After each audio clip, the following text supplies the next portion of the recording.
Carl Eugene Watts was an especially prolific American serial killer known as the Sunday morning slasher. He may have been the most prolific serial killer in U.S. history, and he nearly became the only confirmed serial killer in U.S. history to be released from prison. Released by officials who knew he was a serial killer. Officials who did not want to release him knew he was incredibly dangerous and would kill again, but had no choice but to release him. One of the craziest loopholes ever. Just about, like so close, it came to putting this psycho back on the streets. Some women this killing machine would have certainly brutally murdered, very narrowly dodged a bullet. Watts was an opportunistic killer who assaulted and murdered many women. Some speculate over 100 during an 8-year reign of terror between 1974 and 1982 when he lived in both Michigan and Texas. No one really understands how Carl chose his victims, almost exclusively young, attractive white women.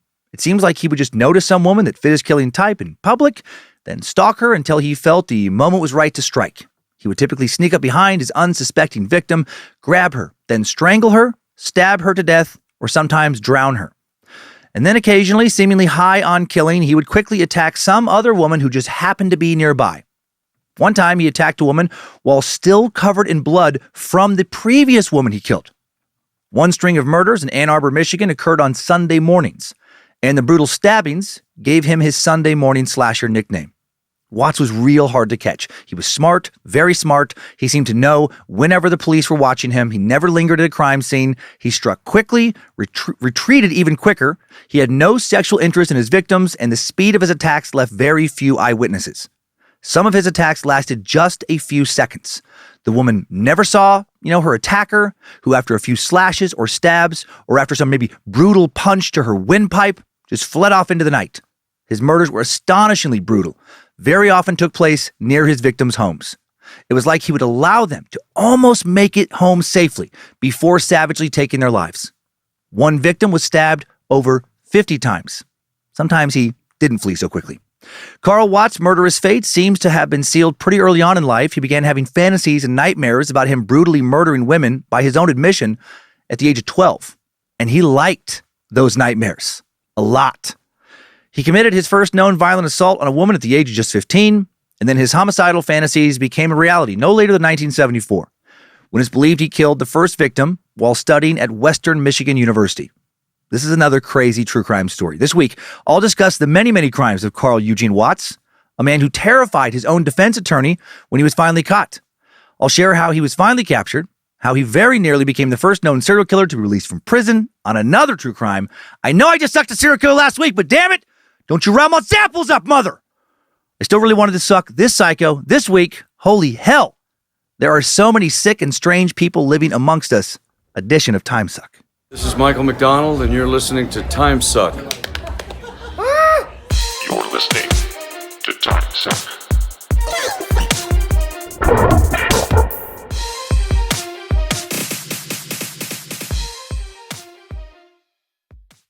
Feliz lunes, sacos de carne. Bienvenidos al culto de los curiosos.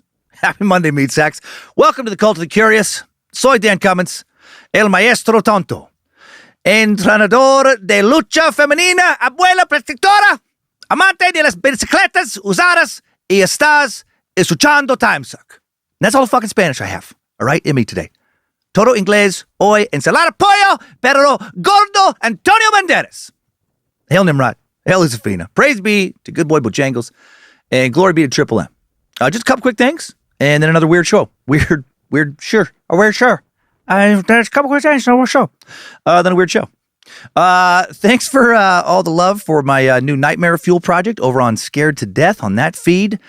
First episode seems to have been enjoyed by so many of you meat sacks, and it makes me so happy.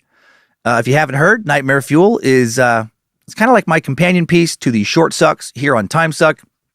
Ideally 2 shorter episodes a month. Just me, telling a story to you, not a, supposedly true found horror story from the web. No, these are original stories that I've written, trying my hand at horror fiction. And the first swing was a lot of fun. So I'm getting ready to record the second one here soon and excited about it. Quick note about the 2025 Wet Hot Bad Magic Summer Camp. Based on feedback from a lot of you wanting to have more time to plan, we're going to open up sales for tickets well in advance. Tickets will be going on sale for the 2025 summer camp at the end of March or the beginning of April this year. Lindsay working through legal, contracts, all that boring but necessary stuff. Just wanted to give you a little heads up that it's coming. There will be more newly built private accommodations this next go-round. And as soon as the details are locked down, I'll share, here on the show and on social media, what's up. Last thing, round 2 of the Cummins Family Scholarship Fund, presented by Bad Magic, is here or will be soon. Bad Magic fans can begin applying for one of 4 $5,000 scholarships as of March 6th. Applications due by April 24th.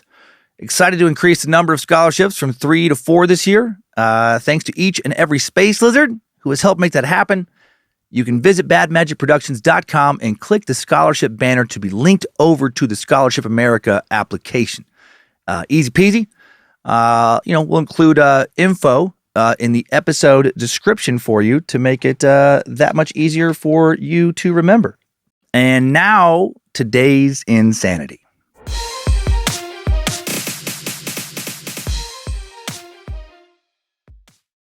Not much introduction is necessary to tell the story of unapologetic maniac killer Carl Watts. I'll start off with a brief overview of the number of kills attributed to some other prolific American serial killers to put his crimes in context, followed by the full timeline of Carl from birth to death. And we are off. I already said that Carl's believed to be among the most prolific killers in the U.S., possibly the most prolific.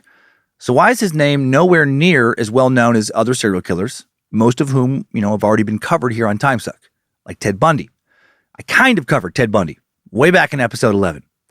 Need to re-suck him, I know. I just sucked the tip back in 2016. Bundy would confess to 36 murders before he was executed. 20 of his murders were confirmed. Like with Carl, some think Bundy may have killed over 100 women. And like with Carl, Bundy preferred attractive young white women. Bundy primarily killed young women in the Pacific Northwest.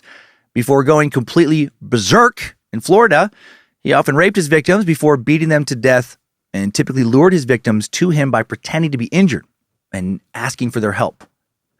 John Wayne Gacy, Chicago's killer clown, Pogo, suck subject of episode 68, convicted of 33 murders. Kentucky Fried Chicken-loving Gacy targeted teen boys and young men in Illinois and buried most of the victims underneath his house. He really did love KFC. Right, his final meal before his execution included a bucket of KFC's original recipe chicken.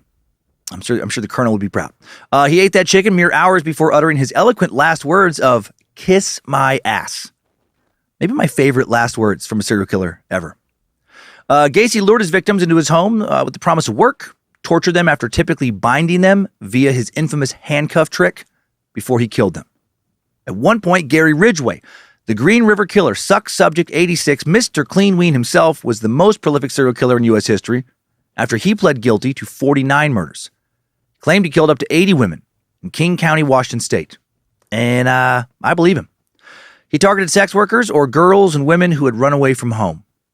And then Samuel Little, before he died in December of 2020 at the age of 80, claimed responsibility for 93 murders across the U.S. over several decades. The FBI has already confirmed over 60 of those cases. FBI also named him the most prolific serial killer in U.S. history. Little started committing his terrible crimes back in the 1950s and continued for damn near 6 decades. He killed people in 19 states between 1970 and 2005. Gonna suck that sneaky son of a bitch one day. Been waiting on better sources to provide more details of his decades-long criminal career before I do. Carl Watts, a.k.a. the Sunday Morning Slasher, may have killed even more people than Samuel Little. Watts potentially connected to over 100 murders based on his own confessions and the work of investigators. And after living in this sick head for a few days and becoming familiar with his killing style, I bet he did kill over 100 women. He killed his victims frequently and killed and fled the scene so fast. The vast majority of his murders will likely never be confirmed due to the lack of evidence he left at crime scenes, mainly due to the lack of sexual motivation he had for his crimes, or at least his lack of sexual activity at the crime scenes. He beat women with everything but his boner. Watts was not a rapist. He didn't want to sexually abuse women. He just really wanted to kill them. Maybe the most bloodlust of any serial killer I've ever looked into. Let me now familiarize you with this crazy shitbird in today's Timesuck timeline. Strap on those boots, soldier. We're marching down a Timesuck timeline.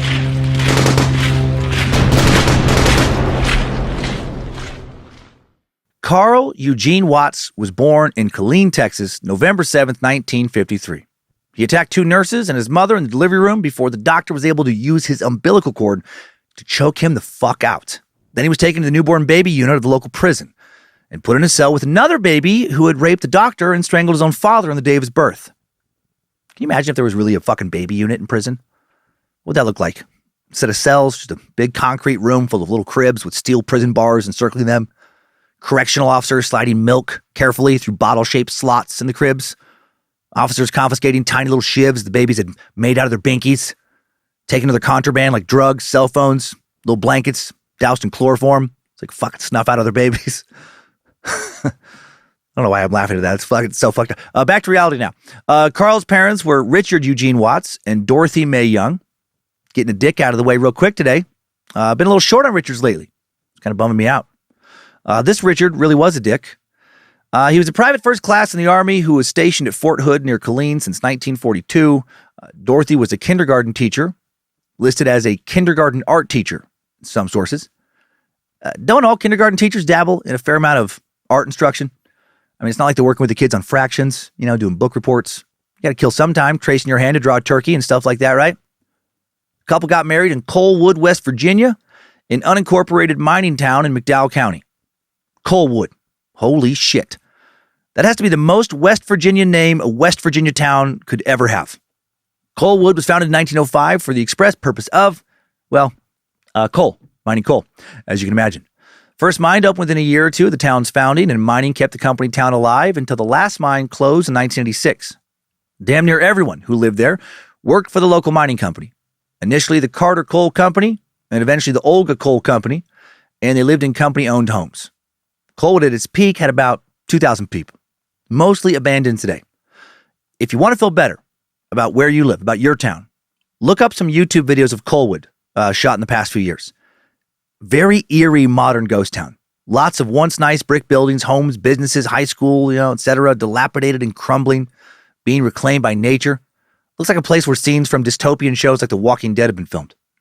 If you watch a video and you think it looks nicer in Coalwood than where you live, move now! You're not living. You're existing. At least the land that's reclaiming Coalwood is gorgeous. West Virginia geography in general is gorgeous. The Watts family didn't stay long in Texas, returned to Coalwood just 3 days after Carl was born. Carl's sister, Sharon Yvonne, born damn near a year to the day after he was, on November 10th, 1954. What an older brother she would have. Just a few months after moving to Coalwood, Richard left the family with no explanation. Never returned. I told you he was a dick. He went out for a pack of smokes and was never seen again. Something that happens so often in these stories, and it astounds me every time. Truly just abandoning your family. What a crazy thing to do. And it's crazy that it's happened so many times. I don't know how people who just, straight up sneak away from their entire family, just abandon their kids, live with themselves. Dorothy will now raise her 2 children alone in the little company town for several years. She'll then move to Inkster, Michigan, where she got a job as an art teacher. Maybe she was a kindergarten teacher and then later an art teacher. And some sources just jumbled that up. That would make more sense. Or maybe there's a lot of kindergarten art teachers out there I don't know about.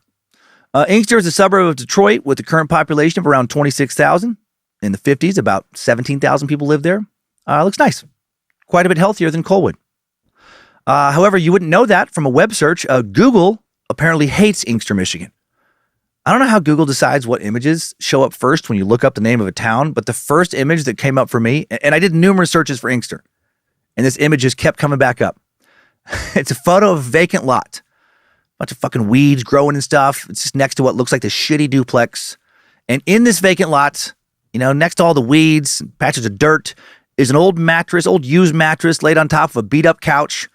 And those two things are on top of a bunch of black garbage bags and boards and just junk. Not the best first impression.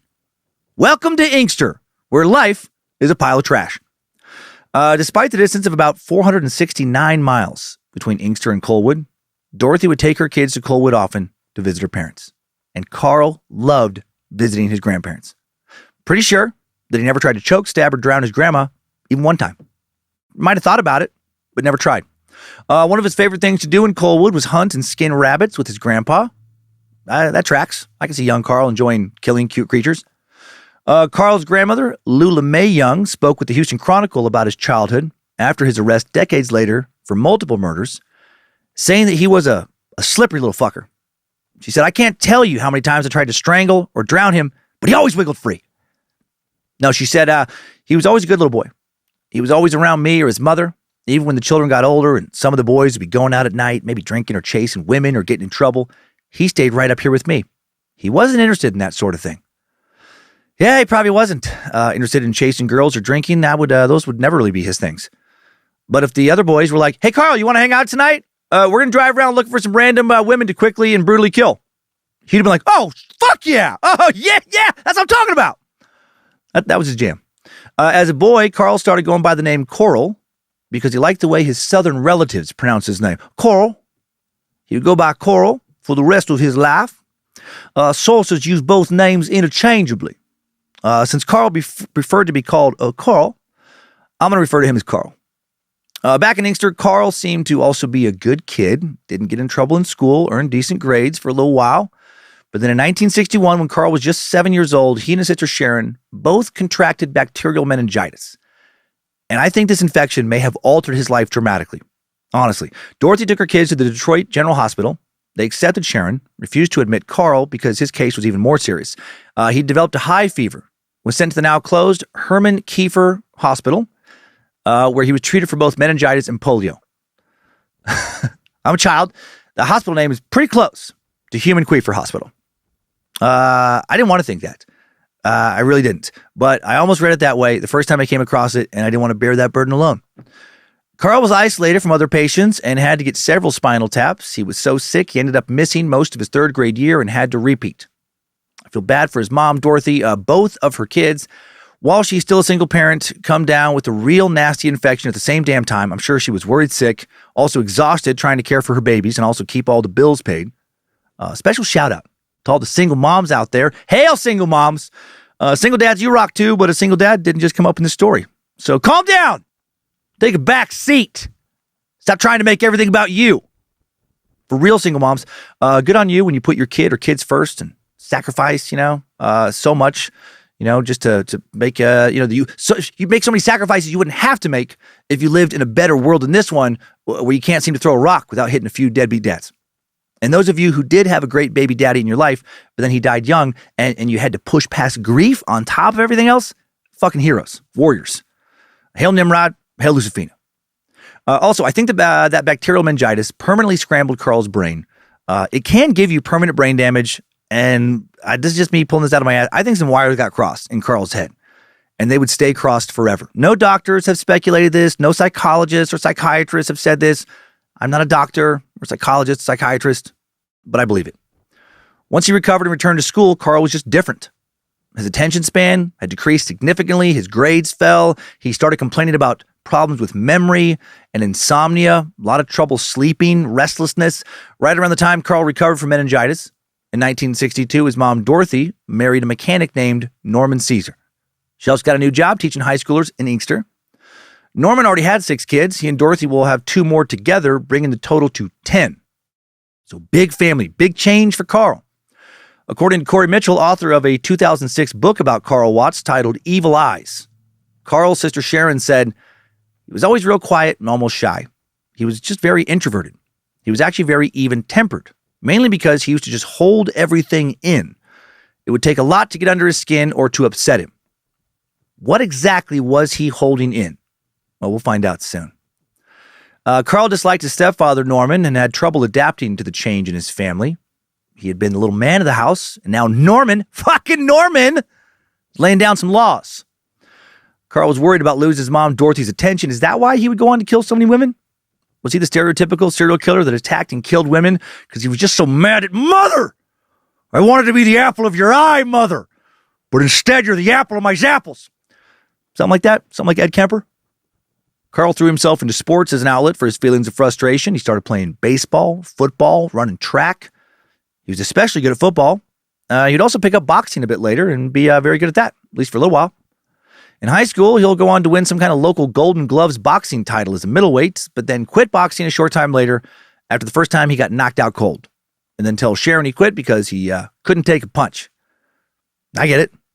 I had fun taking Taekwondo lessons summer between my junior and senior year in high school. I would drive 45 minutes each way to take them. And then some other kid fractured my cheekbone with this, I think gave me concussion with this crazy 360 hook kick. And Taekwondo was suddenly a lot less appealing than it was before that.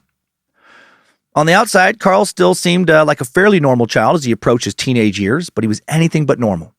Starting by the age of 12, he began to have fantasies of torturing and killing girls and women, fantasies he later said he enjoyed very much.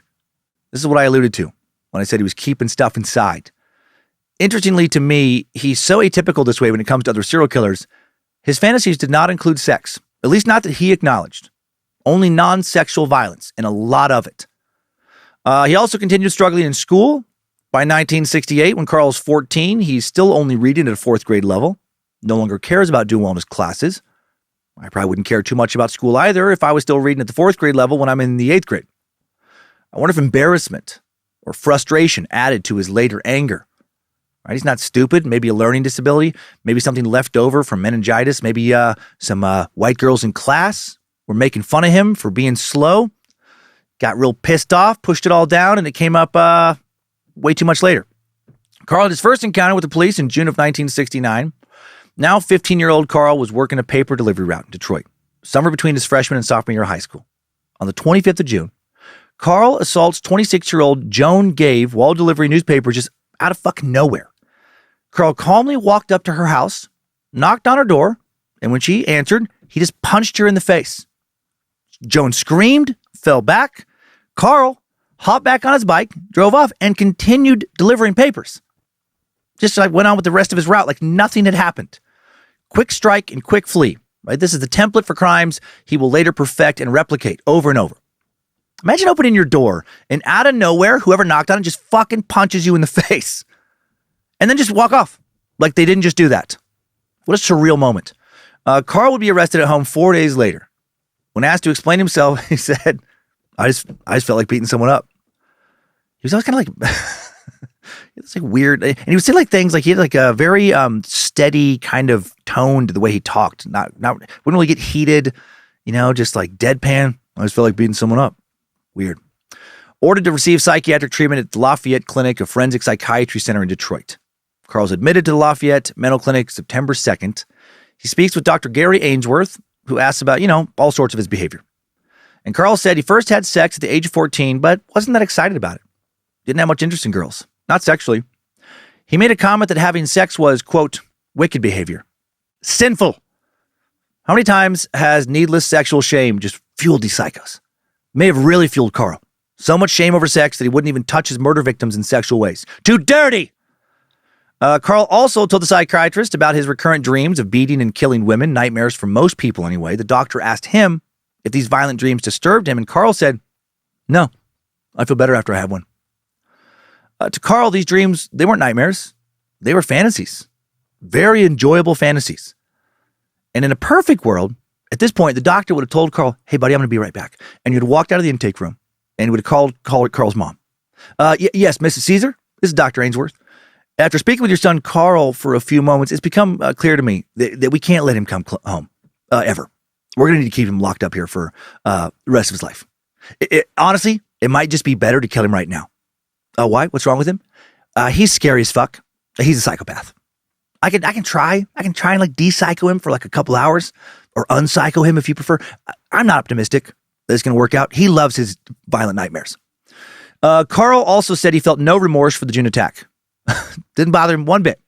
Carl's mom, Dorothy, spoke to Dr. Ainsworth and said she didn't know why her son acted that way. He never gave any indication of this kind of behavior before. He hadn't randomly punched her in the face even one time. Dr. Ainsworth came to the following conclusion.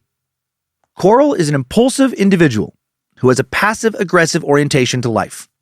There is no evidence of psychosis in the examination, although there is some confusion in thinking when the situation becomes overly complex. This patient is a paranoid young man who is struggling for control of strong homicidal impulses.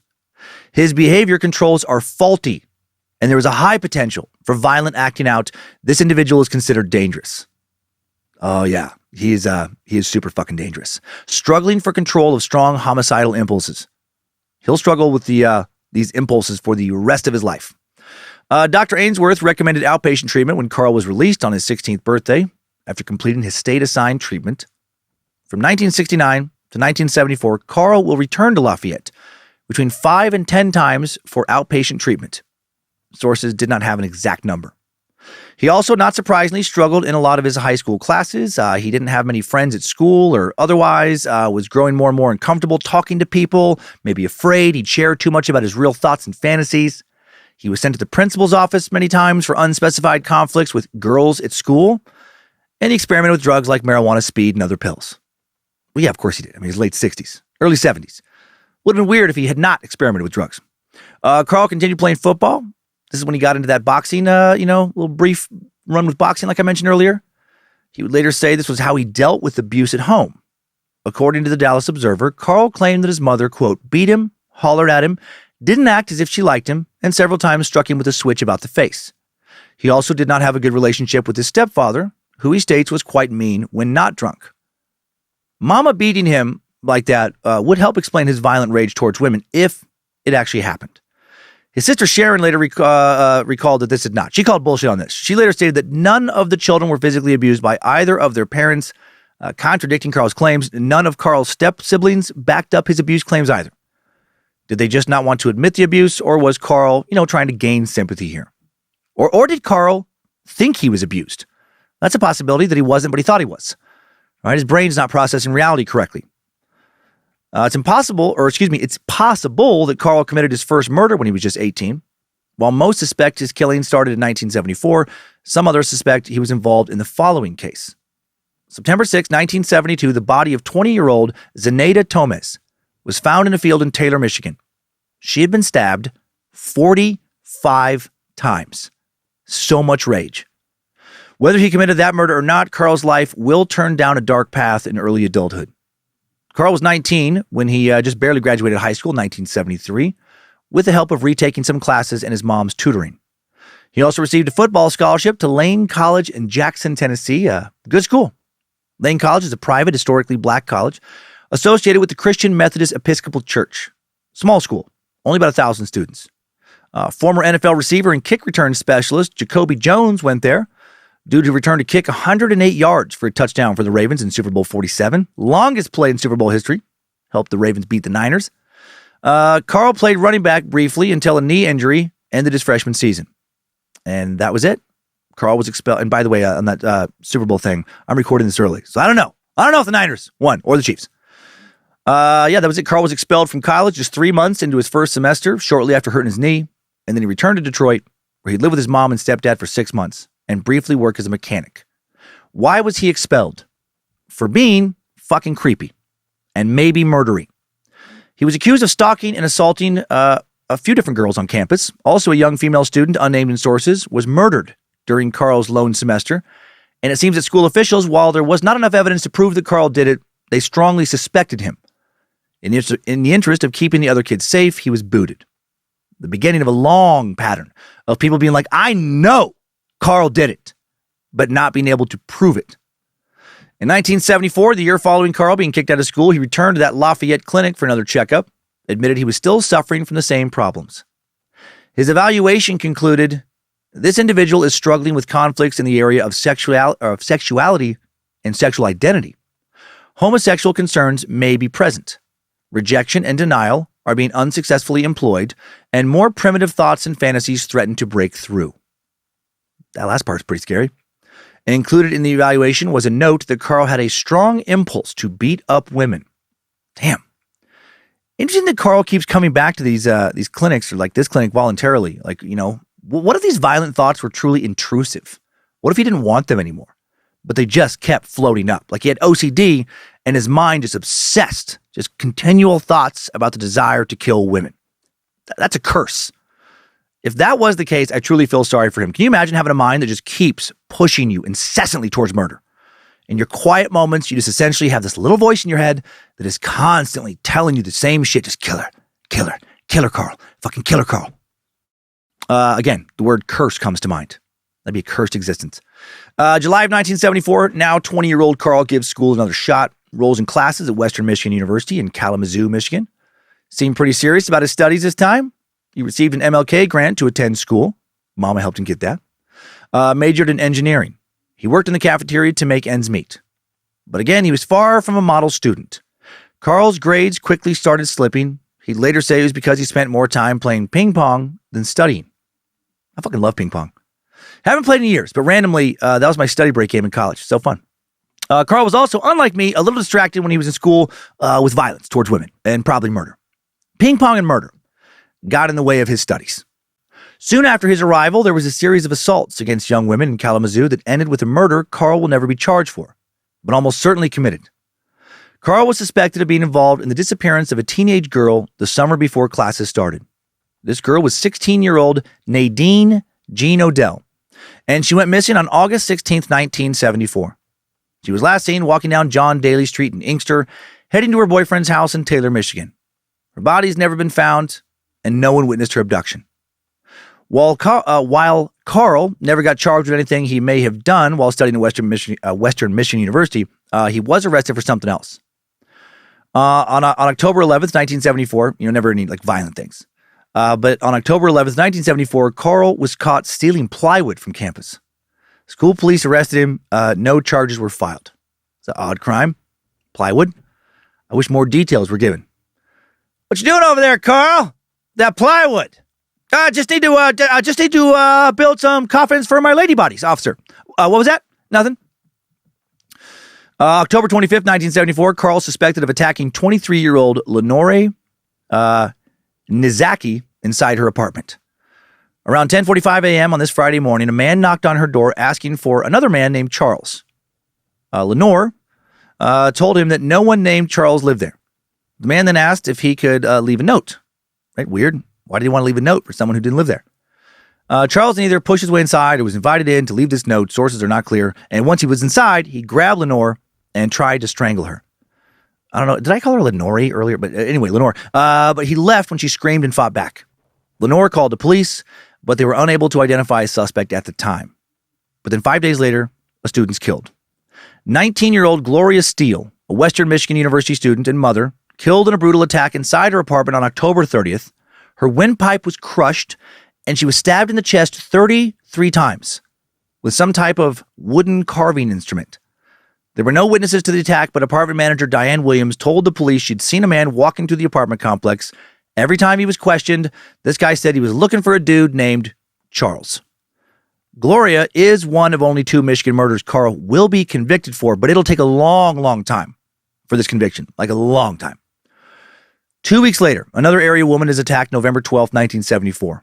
21-year-old Diane Williams. Once again, some dude shows up at the apartment complex looking for this mysterious Charles. He spotted Diane leaving her unit, grabbed her, pushed his way into her apartment, started punching and choking her. Luckily, Diane's phone started ringing during the attack. And she was like, please, let me take this. It's important. I think it's my brother. He's supposed to find out today if he got accepted into grad school or not. And then Carl let go of her and stopped punching her, and was like, okay, all right, take it. But, make it quick. And then Diane was like, hello? What? You did? Oh my God, Tommy, I'm so happy for you. Oh, congratulations. Have you called mom yet? Oh, you got to call mom. Okay, love you, Tommy. Sounds good. And then she hung up the phone, and then Carl immediately went back to choking and punching her. Well, that's absurd. No, she managed to knock the phone off the receiver. And she started yelling for help. The man flees, Carl, and then Diane watches him get into a tan Pontiac Grand Prix before he takes off.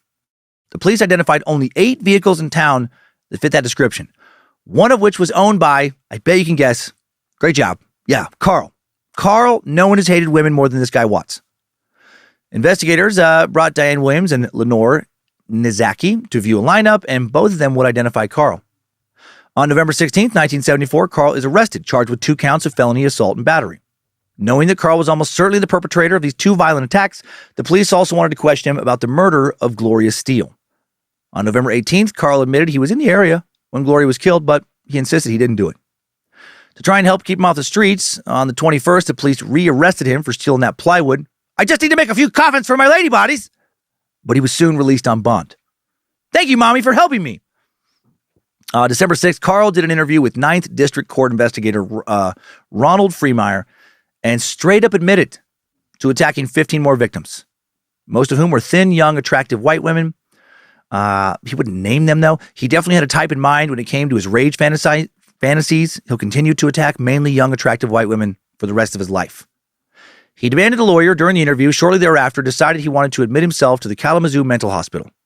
While in the hospital, the Detroit police executed a search warrant on Carl's home on December 12th, and they found wooden carving tools, but no other evidence linking him to the murder of Gloria Steele. He had not left fingerprints at the scene, at least none they were able to gather. Sources never say he wore gloves during his attacks. Victims who survived his attacks never mentioned gloves, but he never left prints. He must have been really good about not touching anything other than the victims themselves.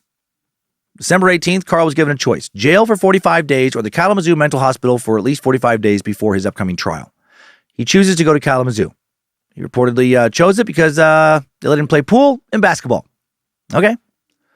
At Kalamazoo, a doctor named James Catalyst determined that Charles showed no psychotic symptoms. He also diagnosed him, though, with antisocial personality disorder. People with APD exhibit some or all of the following symptoms: being impulsive, being irresponsible, being criminal, being manipulative, being deceitful, being reckless, not caring for other people's feelings. Other signs of APD can include being able to act witty and charming, being good at flattery, manipulating other people's emotions, breaking the law repeatedly, disregarding the safety of self and others, having problems with substance misuse, lying, stealing, and fighting, often not showing guilt or remorse. Antisocial personality disorder is also sometimes called sociopathy. So he's officially a sociopath. No surprise there. Dr. Catalyst wrote, Watts has no special preoccupations. He doesn't believe in God. He's never heard any voices, no delusions. He doesn't believe in ESP. It's a random reference. No suspiciousness. Nobody is against him. No gross psychotic symptoms noticed, and all mental faculties are intact. He just really likes hurting and killing women. Catalyst discovered that Carl went to the Lafayette Clinic again shortly before he was arrested to try and get more treatment. Carl told him he had beaten multiple women in the fall of 1974 alone and thought he had killed one or two of them by choking them. But again, he doesn't name them. Dr. Catalyst wrote about Carl, he is impulsive and unable to learn from previous experience. He blames others for his criminal acts. Carl's mom, Dorothy, came in for another interview. A social worker wrote that Dorothy denied having any knowledge of his criminal history or any assault incidents, which is total bullshit. She for sure knew about some of his, previous shit. I mean, she knew about the woman he first attacked on his paper. She was brought in and asked about that. Mama was embarrassed by baby boy. Maybe didn't want to face up to being the mother of a monster. I do feel bad for her. I also would not want to be the parent of a monster, one I possibly did not create, one who just might have somehow became obsessed with fantasies or of killing women through the fault of no one. An obsession that could somehow be tied to the meningitis he had, leaving some brain damage. Maybe. Again, I'm speculating, but it's not impossible. January 8th, 1975, while still in the Kalamazoo Mental Hospital, Carl attempts to end his life. Maybe he's just being manipulative. Many believe this was an effort to manipulate the staff at the Kalamazoo Mental Hospital. He hanged himself with a laundry bag cord. A nurse found him, cut him down, but he had never lost consciousness, and it seemed like he would have been able to just, put his feet down if he would have wanted to. Carl was released from the hospital within a few months of this incident and then got a job cleaning up a local church. In late May of 1975, Captain R.J. Slater from the Western Michigan Campus Police wrote an update on the Gloria Steele case. This has got to be so frustrating for this guy. As of 5/21/75, this case has been investigated to the point that this department has knowledge that one, Watts, Coral E., a black male person, is the person that in fact killed Steele. This, however, cannot be proven with any type of physical evidence. Right? They knew. They fucking knew he killed her and knew they couldn't prove it in court. In June of 1975, Carl was court ordered to undergo another mental health evaluation at Michigan Center for Forensic Psychiatry. So many evaluations. His evaluations were completed by Dr. Alyssa Benedict, who wrote, the defendant remembers the assaults on Nizaki and Williams and says he has been involved in incidents of beating up girls since at least the age of 15. After these types of incidents, he has no special feelings except he generally feels good. Scary. Benedict added to her notes, this patient is clearly quite dangerous, and his potential for recidivistic behavior is great. Everyone who evaluated this guy knew quickly he was a dangerous predator. Didn't seem like in interviews he made any attempt to hide that fact. right? He knew who he was. Everyone fucking knew. They just couldn't get murder charges against him to stick. Not yet. On December 19th, 1975, instead of going to trial, Carl pleads to no contest to two counts of assault and battery for the attacks against Lenore Nizaki and Diane Williams. And he's sentenced to 1 year in the county jail. He'll serve only 8 months. So sad that this fuck only gets 45 days when he tried to kill 2 women, almost certainly murdered a third, and admitted to attacking 15 other women. Why? Why can't we lock away more violent predators forever when we know they're just going to keep hurting people? Carl was released from jail August 24th, 1976, moved back in with his mom and stepdad in Inkster. I'm sure they were thrilled. Seems like he then laid low for about 2 years, maybe afraid of getting incarcerated again, or maybe he was just extra sneaky. Eventually, Carl, of course, will return to his violent ways. But first, also in 1970, Carl started a brief relationship with his childhood friend, Dolores Howard, and they for sure had sex, at least one time. She fucking tricked him. She asked him to play a naked hide and seek, and she hid his penis in her vagina.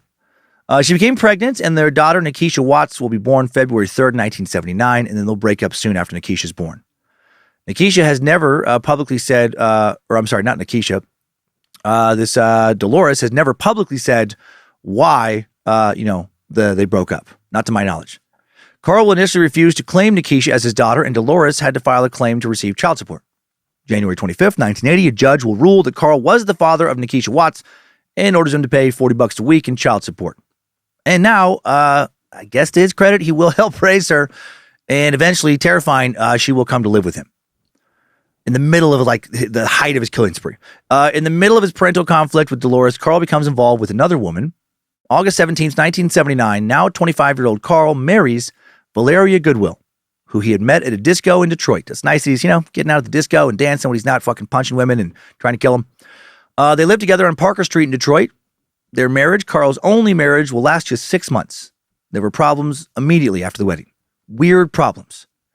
Carl, currently an atheist, was now so against religion he refused to let Valeria have a Christmas tree in their home. He also forbid her from wearing makeup, tried to flush her wig down the toilet. Valeria also noticed Carl had some strange sleeping habits. While he slept, he moved like he was fighting somebody. He'd occasionally fall out of bed and then get back into bed, still struggling without ever waking up. If she touched him while he was sleeping, he would jump so violently she would have to get out of the way to avoid being hit. Still having those dreams, right? Dreams where he's attacking one woman after another, it seems. Man, his brain is fixated on that. Apparently it's all he thinks about when he's awake and when he's asleep. Strange habits extend into waking hours. Carl constantly rearranges furniture, cuts up houseplants with knives, melts candles onto the table, and randomly just throws trash on the floor that he won't pick up. And after they have sex, he leaves home for a couple hours at a time.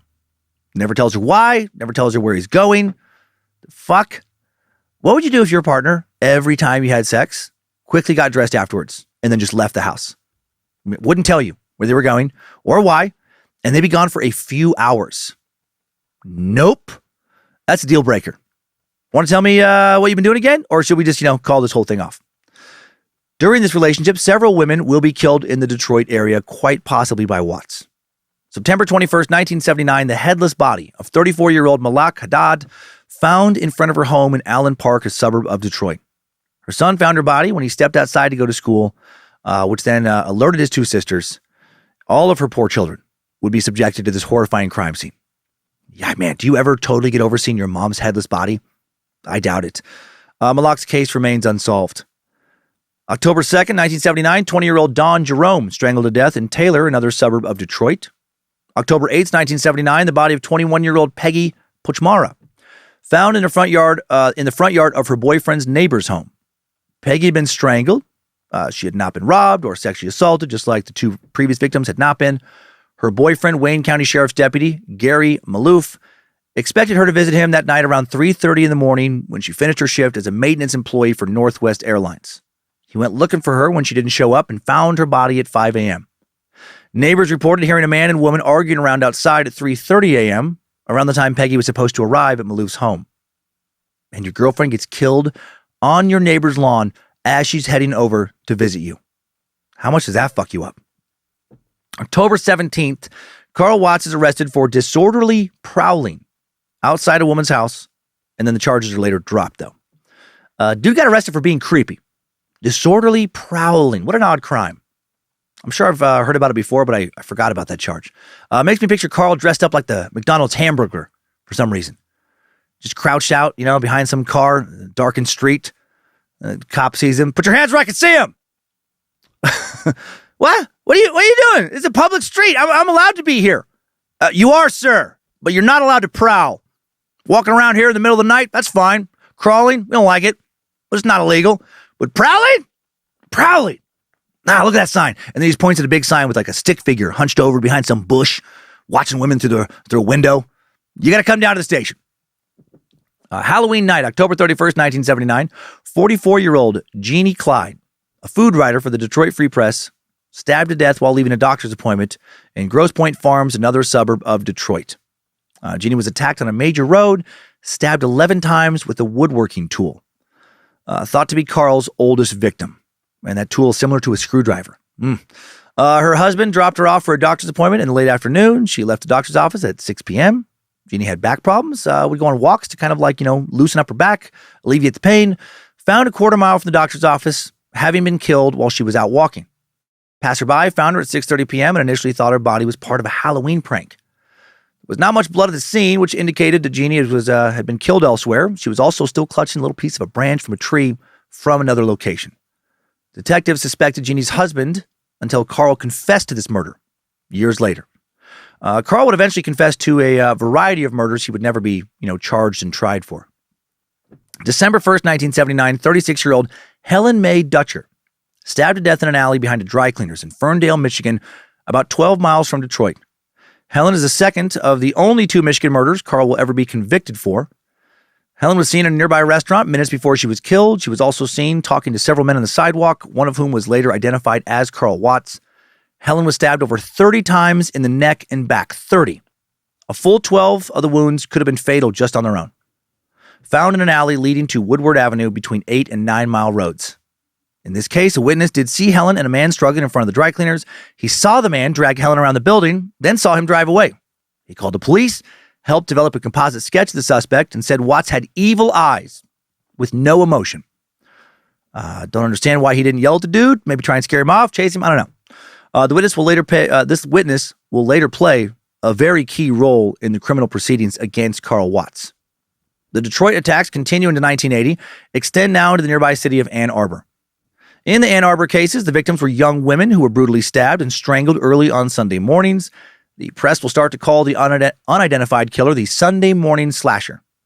March 10th, 1980, a Monday, the dead body of 23-year-old Hazel Conniff found just outside her boyfriend Tim Moan's house in Detroit. She was on her way, again, to visit him. Right, like a previous victim, Hazel was attached to a chain link fence with a dog leash she'd been strangled with around her throat. No slashing here.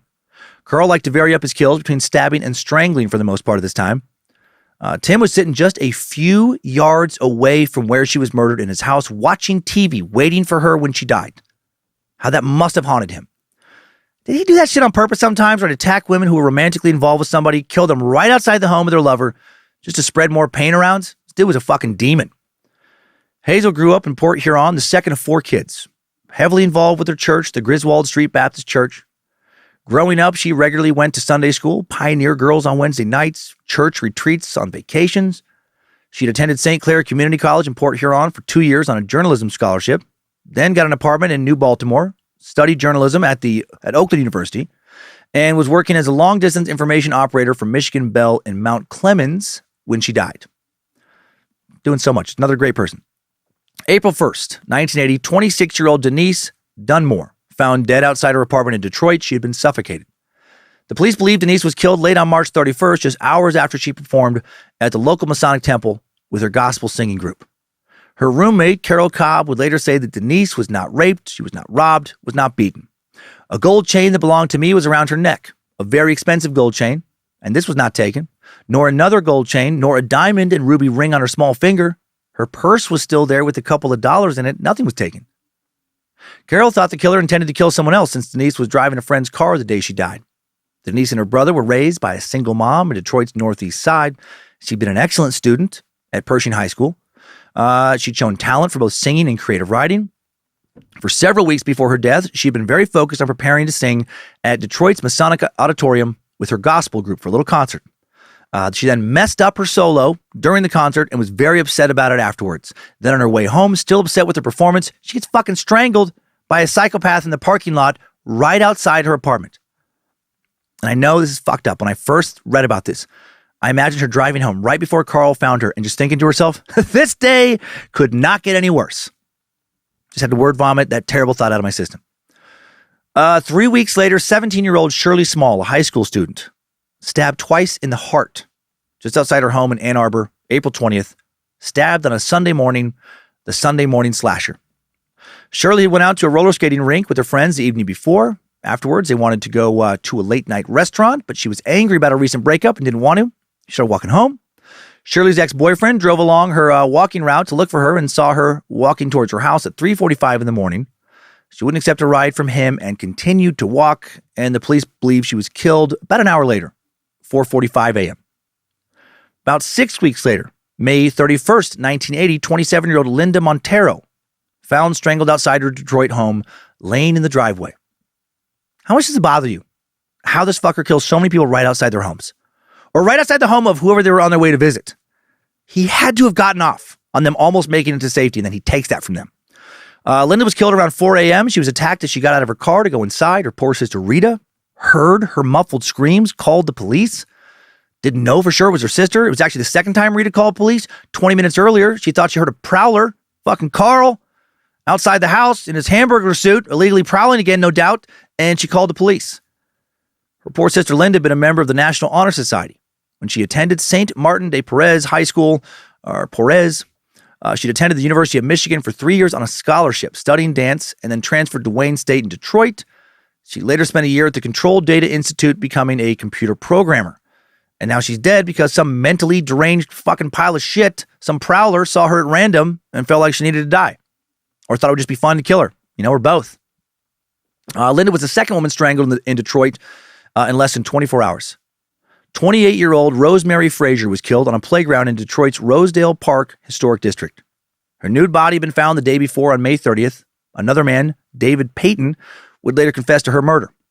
Linda was the 11th woman murdered in Detroit since January 1st of that year. Sadly, a lot of fucking people are being killed by a lot of other people. By this point, the Detroit police believed at least 3 of these murders were committed by the same person. 26-year-old Glenda Richmond, a diner manager in Ann Arbor. And actually, before I go forward, I should say, both in the Detroit area, where he'd go later in Texas, actually also around Ann Arbor, the murder rate was very high in all the places he killed, and I think that helped him get away with it. Because sadly, there was a lot of bodies, a lot of unsolved murders police were trying to solve. Okay, anyway, 26-year-old Glenda Richmond, diner manager in Ann Arbor, another victim of the Sunday morning slasher, July 13th, 1980.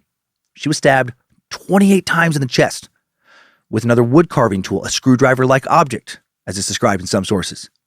Her body was found just 27 feet from her Ann Arbor apartment. That son of a bitch! Also in July of 1980, the Ann Arbor police form a task force to track down who they're now starting to call the Sunday morning slasher after the 2 Sunday stabbings of local women. Ann Arbor, just outside of the Detroit metro area, about 40 miles from one downtown to the other. And Ann Arbor is now just a few miles outside of the outer edge of the Detroit suburbs. As reported later by the Dallas Observer, Detroit Police Sergeant James Arthurs read about the Ann Arbor cases, recalled a 1969 case he'd worked when a woman was attacked by a young paperboy named Carl Watts.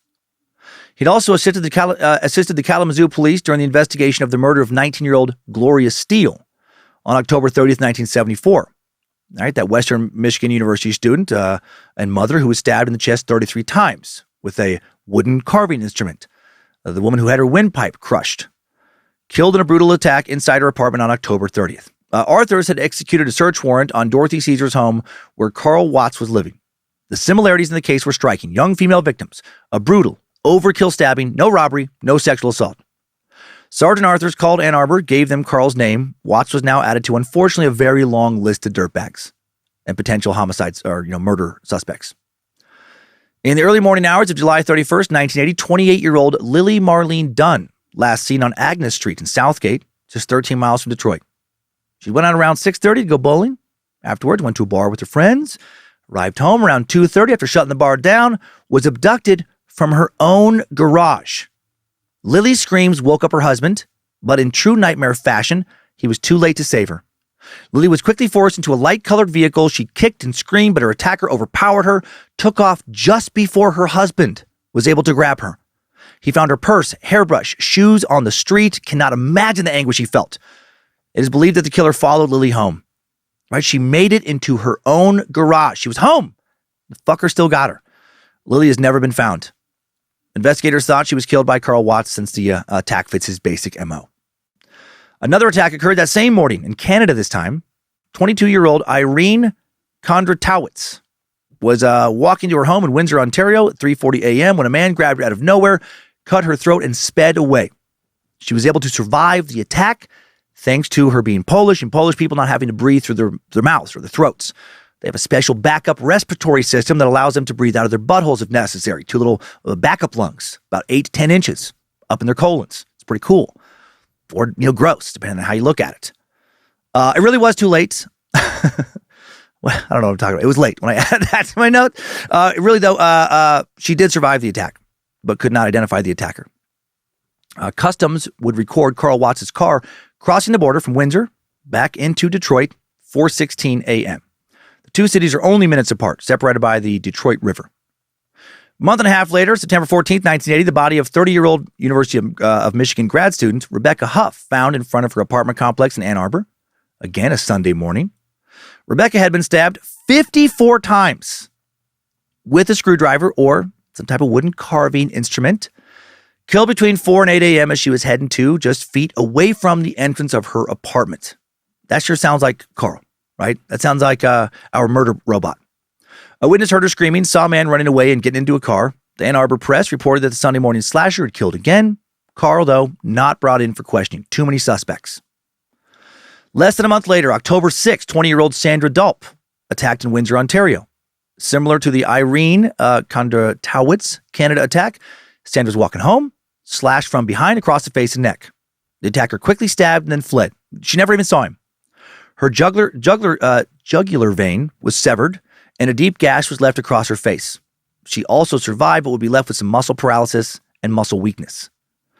Carl Watts' vehicle was recorded crossing the border from Windsor to Detroit a couple hours later. That motherfucker. A few weeks later, November 1st, Carl's back up in Canada. Why? Why is he going to Canada all the time? He doesn't work up there. He doesn't have any friends up there anyone's ever mentioned.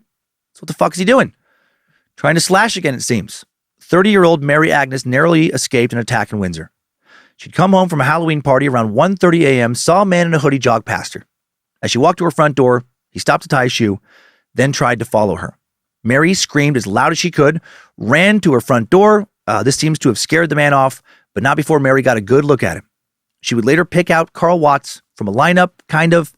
She said she was pretty sure it was him, but couldn't be 100% sure because it was dark out. Again, Carl's car crosses the border soon after she is nearly attacked. That slippery son of a bitch gets away with another crime. 2 weeks later, November 15th, 1980, Ann Arbor homicide detective Paul Bunton was informed by two officers that they saw Carl Watts stalking a young woman. Detective Bunton, I like him. He's like probably almost as good of a detective, or was almost as good when he was working as our Sonny Hollister. Carl drove past the woman, stopped a few blocks ahead. She noticed, what he was doing, tried to run in a different direction. Eventually, she was able to ditch him. Cops are all watching this, and the two officers said Carl, quote, almost went nuts when she got into her apartment safely. They pursued him in their patrol car, were able to pull him over and arrest him for driving with a suspended license and expired license tags. Inside his vehicle, they found a dictionary with the words, Rebecca is a lover, scratched into the cover, as well as blood and some wooden carving tools. Damn it! Huff had just been stabbed over 50 fucking times by the Sunday morning slasher 2 months earlier. Despite all that, Watts gave up nothing in his interrogation and was allowed to leave due to a lack of physical evidence. They had to have known. Again, the shitbag did it. Right? He's up to something. But also, knew that they didn't have enough to convict him. DNA would not be first introduced as evidence in the U.S. Criminal court system until 1986, 6 years away. Saliva, skin, blood, hair, semen, etc., left at the crime scene, just not nearly as useful at this time as it would be in 6-7 years. Investigators needed witnesses. They needed to find the belongings of victims in Carl's possession. They needed to find a murder weapon for sure, fingerprint matches, something concrete, right? Concrete. They didn't have any of that yet. Carl attacked so fast, left so fast after his kills, it made it hard to find solid eyewitnesses. Someone needed to catch him in the act. November 21st, Detective Paul Bunton from Ann Arbor, Sergeant James Arthurs from Detroit, the Detroit Police's Internal Affairs Unit, the Michigan State Police, and all these people meet the Windsor and Ontario authorities and Homicide Squad 7. Collectively, all these units began surveillance on Carl Watts. They all suspected him of being their guy in a variety of violent crimes. November 26th, Detective Bunton was able to obtain a warrant to put a tracking device on Carl's car. Carl, not the best student, but definitely no dummy, quickly figured out he's being followed. Sometimes he'd get out of his car and shout at civilians because he thought they were the police following him. He now made sure to stay close to his neighborhood. No more trips to Ann Arbor. No more trips to Windsor. Didn't commit any crimes for the duration of the time he was being tracked. The tracking device warrant expired on January 29th, 1981. Carl was taken in for questioning that day with Detective Bunton. During the interview, Bunton demonstrated on Carl how he believed Carl was grabbing his victims and stabbing them. And Carl can't remember the last time a serial killer did anything like this. He broke down crying and asked to see his mommy. He's 27 years old. He's fucking batshit crazy. Bunton thought he was close to getting a confession, but then Carl clammed up after speaking to mommy Dorothy. Dorothy, you knew what he was doing, you piece of shit. You knew what baby boy was up to. She had to have strongly suspected. But she protects him? I don't like Dorothy anymore. The strong single mom has become the weak-willed enabler of her murderous son. Investigators obtained a blood sample to compare to blood found on his shoes during an earlier arrest, but it would not be linked to any of the crimes. Damn it, probably somebody else he fucking killed and got away with. While they didn't have DNA analysis yet, they did have something called the ABO blood grouping system based on blood type. Depending on your blood type, you can be matched to a crime scene along with just 4% of the rest of the world's population, or be matched along with 49% of the rest of the world's population, or a few other percentages. Long way from a perfect match. But in conjunction with a lot of other evidence, a match could help build a decent case against you. Detective Bunton continued following Carl after the surveillance ended, trying to accidentally run into him in public places so he could corner him, get him to talk again, get him to start crying. I like it. Oh, whoops. Oh, hey, Carl. I didn't know you worked out at this gym 2 blocks from your house and 17 miles from mine. Oh, weird. Good seeing you, dude. How have you been? Stabbing the fuck out of random women? Running away, you psychotic piece of shit, mama's boy douchebag? I'm just joshing with you. Hey, if you're going to stab the fuck out of some young woman you didn't know and you just saw him on the street, how'd you do it? What would you use? Where are you hiding it? Like what exactly in your house right now is something you would use to do that, which you've probably done? And do you care if I take a look at it? I'm just fucking with you, dude. Don't start crying again. Calling your mommy, you crazy pile of shit. I'm kidding again. It would be fun to antagonize a guy like this. March 10th, 1981, Detective Bunton approached Carl's courthouse when he saw him use a payphone. Bunton asked if he wanted to talk. Carl said, I don't talk to the police, and then literally started to run away. Come on, Carl! I just want to talk until you confess. Then I'll leave you alone, I promise. I just want to chat until you fuck up, and I can put you in prison for the rest of your life. We don't even have a death penalty in Michigan, you baby. Why are you running? Tell mommy hello, you limp dick, prowling, lady-killing piece of shit. After this interaction, Carl packed up his things, left the state, stopped at his grandma's house in Colwood for a visit, and moved to Texas. He wanted to kill somewhere else now, somewhere he could start fresh, and somewhere where he would not be on law enforcement's radar. March 23rd, Carl got a job at a Houston trucking outfit called Coastal Transport Company. He worked a 4 p.m. to midnight swing shift. Detective Bunton, I really like this guy. He'd asked around enough to figure out what Carl was up to and knew he moved from Michigan down to Houston. So on April 8th, he mailed Carl's case history report, this big dossier that he'd gone above and beyond to put together, sent it to the Houston police. He wanted them to be aware of Carl's presence in their city. Now, he's worried, that more attacks were to come, and, he'd be right about that. Hail Detective Bunton. A week later, on April 15th, Houston Detective Doug Bostock went to Carl's new workplace and spoke to his superintendent after getting that dossier. The superintendent already wanted to fire crazy-ass Carl, but Detective Bostock begged him, just keep him on a while longer so we can track his movements. And his boss agreed. Well done. So much for Carl moving across the country where no one would be looking for him. Detective Bostock focused on tracking down his home address next. Carl made that real hard by continually moving. After arriving in Texas, he would move 6 times in the first 6 months.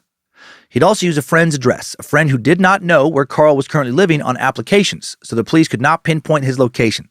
Criminally, this guy is so smart. Carl quit his job with the trucking company. He felt like they were in cahoots with police, right? He sensed it. Told his friends and everyone else who would listen he was moving to Dallas, for another job with J&R Trucking. Carl's former superintendent informed Detective Bostock about this move, so he mailed Carl's case history report to Dallas. But Carl, that sneaky, prowling weasel, didn't actually move to Dallas. He moved to Columbus, Texas, about 40 miles west of Houston. Got a job at an oil company called WellTech and started on that job May 26th. Then spent most of his off days going back to Houston to prowl for more victims in the city that thought he had left and went to Dallas. God knows how many women he may have killed, if he killed, in the summer of 1981. August 25th, that summer, Carl gets another job, keeps moving, hired by a gym that catered to women now, worked the overnight shift.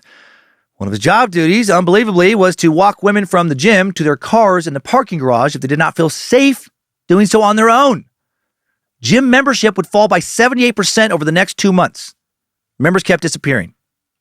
No, that didn't happen. He got a job with the city of Houston's metro system as a mechanic. Now he moves to Eagle Lake, about 69 miles from Houston. Quite the commute. Whatever helped him keep killing, just felt worth it, I guess. He will now start killing again in the city with the most murders in America at this time. I wonder how much that factored into his decision to move to Houston. According to the Dallas Observer's coverage of the case, the body started showing up in September 1981, but nobody noticed. Houston was the national homicide capital in the early 80s, notching 701 murders in 1981 alone. The police department was temporarily without a chief and severely undermanned, making Houston, with a vast freeway system and 600 square miles, a perfect killing ground. Was Carl aware of all that? Did he do some kind of fucked up serial killer research to find the best place in America to get away with murder after murder after murder? September 5th, 1981, 22-year-old Linda Tilley found dead in the swimming pool of her Austin apartment complex. Her death ruled an accidental drowning until Carl Watts confessed. Carl had been following a different girl from Houston to Austin. The cities are about 2.5 hour drive apart. Lost track of her, then saw Linda Tilley, unfortunate for her, and followed her into her building. Linda fought him hard, so hard they tumbled into a pool together, and then he held her under the water until she drowned. And that seems to have excited him on some level, because now he will drown some other victims. Two more victims, at least one more. Two more victims were killed on the same night a week later, the night of September 12th, 1981, going into September 13th. 25-year-old Elizabeth Montgomery was stabbed once outside her Houston apartment while walking her dog. She kept walking after her attacker slashed her, then ran off, made it back home, but then fell down and died. Just 2 miles away, 21-year-old Susan Wolf was fatally stabbed in the arm and chest outside her apartment in Houston. She'd gone out for ice cream with friends and was returning home. Watts later confessed to her murder. Ironically, Wolf had lived in Ann Arbor at the exact same time that Watts was suspected of killing several young women there, but their paths did not cross until they both moved to Texas. What are the fucking odds? How unlucky. When we got the call telling us Susie was murdered, we didn't know who did that to her, said Wolf's sister, Judy Kruger. They said someone heard her calling out for help, but no one saw anything. He barely got away with just killing after killing. These two murders happened right after Carl's last day at WellTech. Guess it was his way of celebrating, moving on to another job. 2 months later, in November of 1981, Detective Doug Bostock finally manages to figure out where Carl is again, where he's working, where he's living. He surveils him throughout November and December, puts a tracking device on his vehicle, and it seems like Carl figured out this was happening again. No women are killed during this time. He really kind of reins in his behavior. This dude is a homicide detective's worst nightmare. Carl's murders resume in 1982. January 4th, 27-year-old Ellen Tam found hanging from a tall bush near Rice University in Houston. Carl will later confess to her murder. Ellen normally went out for a 3-mile jog around campus, every morning. Another jogger saw her running by herself that morning around 6:15 a.m. Shortly after that other jogger saw her, Carl snuck up on her, grabbed her, used her own tube top to hang her from a low branch. According to author Corey Mitchell, the author of that 2006 book I mentioned, Evil Eyes, she was found sitting in the lotus position, as if in the midst of heavy meditation. The only problem was that her body was suspended 2 inches off the ground. Her feet were on the sidewalk. Her behind hung below the bush from which she was hung. Her body was not bruised. Her clothing was not torn. There was no signs of a struggle. Her death was initially ruled a suicide. But her uncle, an attorney, flew down to Texas to talk to the medical examiner, asked him to reconsider the mode of death. The ruling was then changed to freak accident or a clever, cunning, opportunistic homicide. Bingo. 2 weeks later, January 17th, 1982, 25-year-old Margaret Fossey, an architecture student at Houston's Rice University, was found dead in the trunk of her car on campus. She was reported missing the day before. Margaret died by asphyxia from a real hard blow to the throat. Another murder Carl will confess to. On January 16th, Margaret had gone out to dinner with a group of friends. Afterwards, they went out to a bar, shutting it down at 2 a.m. Margaret then rode back to campus with a few friends. She fell asleep in the car. It had been a long Saturday night. She was dropped off between 2 and 2:30 a.m. Margaret and one of her friends went into a classroom to get some drawings and pencils for assignments that were due later. They said goodnight to each other, then got into their own vehicles. A brown Grand Prix, the type of vehicle Carl drove, followed her home. The vehicle drove close behind her, blinded her with its lights, causing her to drive onto the curb and puncture both of her left tires. The man pulled up behind her and approached her car, Margaret probably thinking he might help her or apologize for helping because, he caused a wreck. Or, excuse me, not apologize for helping, apologize for helping cause a wreck. That makes way more sense. Rolled down her window. And then Carl punched her in the throat so hard, with one punch, he collapsed her windpipe. And she was dead in minutes. He then put her in the trunk and fled the scene. At the time of her murder, Margaret was married, but her husband was attending law school at Yale. She lived with her sister-in-law and her husband, Kathy and Wayne Gregory. On the morning of January 17th, Wayne and his son saw Margaret's car during their morning errands. He called the police once he noticed that the tires were flat, realized Margaret was nowhere to be found. He and Kathy gave the police permission to open the trunk, but they didn't look inside. The car was towed to the police station instead, and there, officers find Margaret's body on January 18th. Carl later confessed to taking and burning Margaret's clothes, shoes, purse, blueprints she was carrying, some other belongings after her death. Why? Because he needed to try to, quote, destroy her spirit. Destroy her spirit. He's not criminally insane, but he's crazy. Carl Watts attacks a second woman that same night, another crime he'll confess to. Julie Sanchez was fixing her tire on the freeway when she saw a man approaching. She thought he was going to help her, but he continues walking until she can't see him. She loses sight of him. She gets on her knees, starts removing her tire when the man attacks her from behind, just on the side of the road. There's fucking cars flying by. Julie later testified, "I feel the knife cutting my throat from my left side to the middle of my neck. At that point, I tried to get loose. I turned around and tried to scratch his eyes, but he wouldn't let me go. Instead of that, he pushed the knife all the way down in. She tried to fight back more, was cut a second time on the neck. When she got loose, the man smashed her face against her car. She crawled away from him as he continued to stab her body. She managed to get to the road, almost caused an accident, and she was then rescued by her husband, who had just driven over to help her with the tire. Just in time, finally someone shows up. Just in time before the victim's dead. Her husband pulls over, starts to take off after Carl, but Julie tells him that if he leaves her, she's going to die. How pissed is this guy? How helpless did he feel? Fucking Carl again barely avoids getting caught. At least his victim lives. 2 weeks later, January 29th, 19-year-old Alice Martell stabbed outside her apartment in Seabrook, Texas, just south of Houston. Stabbed twice in the upper left chest, and then once in the chin with an ice pick. She also lived and would have no recollection of the attack when she later woke up in a hospital bed. According to Corey Mitchell's book, Alice said, "I didn't even know I was stabbed until I woke up in a hospital. He grabbed me by the neck from behind and choked me. That's why I didn't know he stabbed me." Carl confessed to this attack as well. The entire attack probably lasted less than a minute total.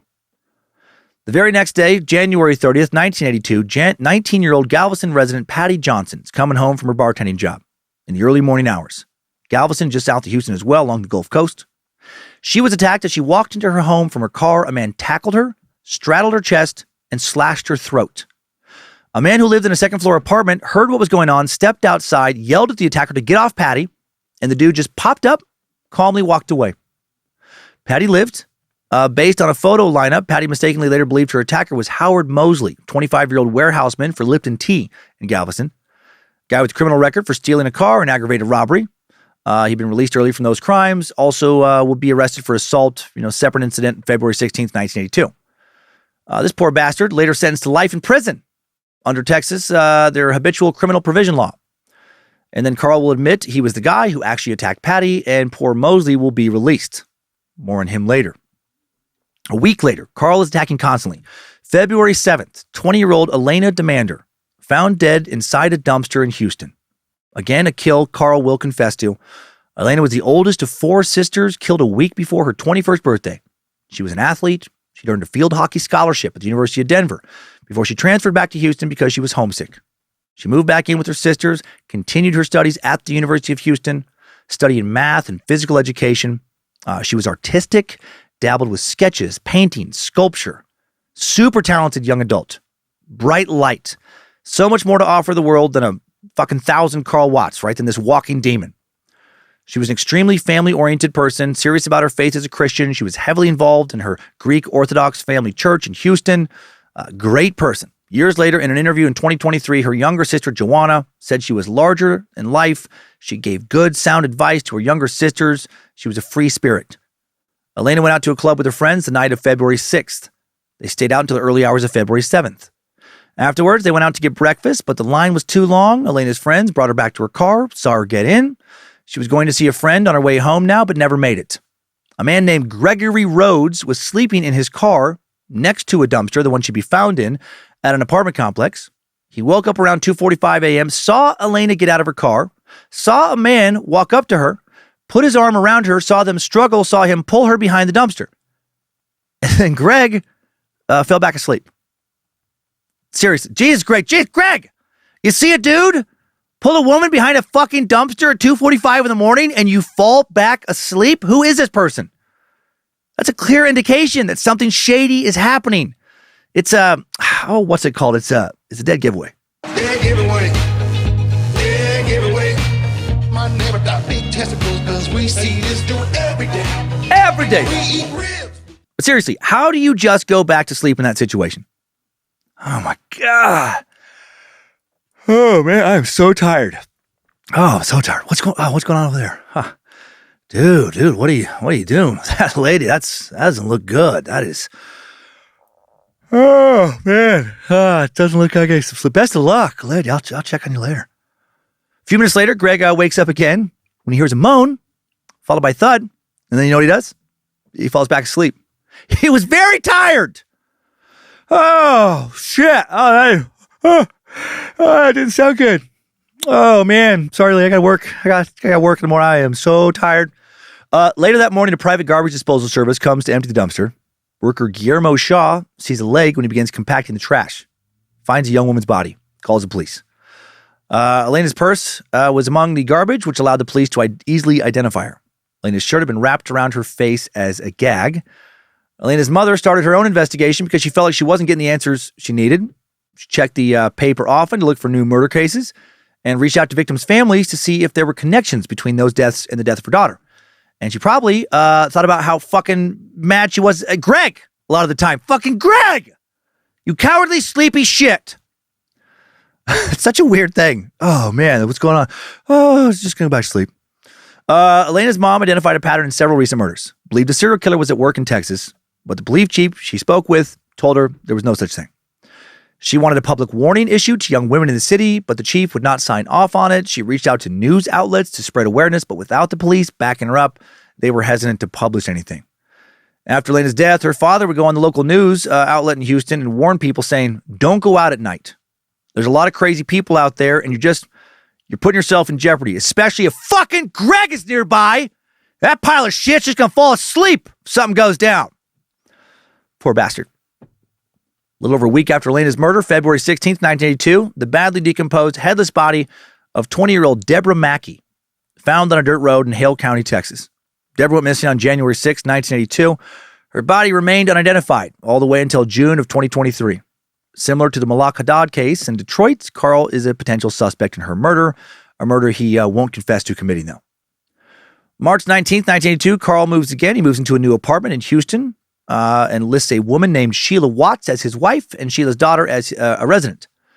Carl met Sheila in September of 1981 in the St. Paul's Temple Church of God in Christ in Houston. She saw him attend church for months before he ever asked her out.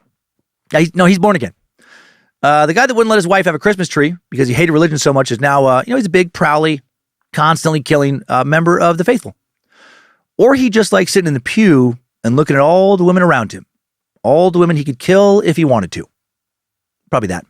After Carl's arrest, Sheila said Watts, who was working as a bus mechanic, almost immediately began taking her and her family out to lunch, picking up the tab. Her last name was actually not Watts, by the way. The two never got married. He just acted like they had been married. Her last name was Williams. And Sheila Williams refused to believe he was a killer, saying he was a warm person and a perfect gentleman with good intentions. She said he would pull out chairs for me, open doors, everything a gentleman would do. He seemed to have very good intentions. This man was intelligent. He dressed nice, smelled nice. He wanted a home and his own business. The things an aggressive man would not want. Sheila said she was never afraid of him, although psychiatrists described Watts as a woman hater who often thought women were an evil he needed to attack. At no time do I think he would harm me or his child, she said.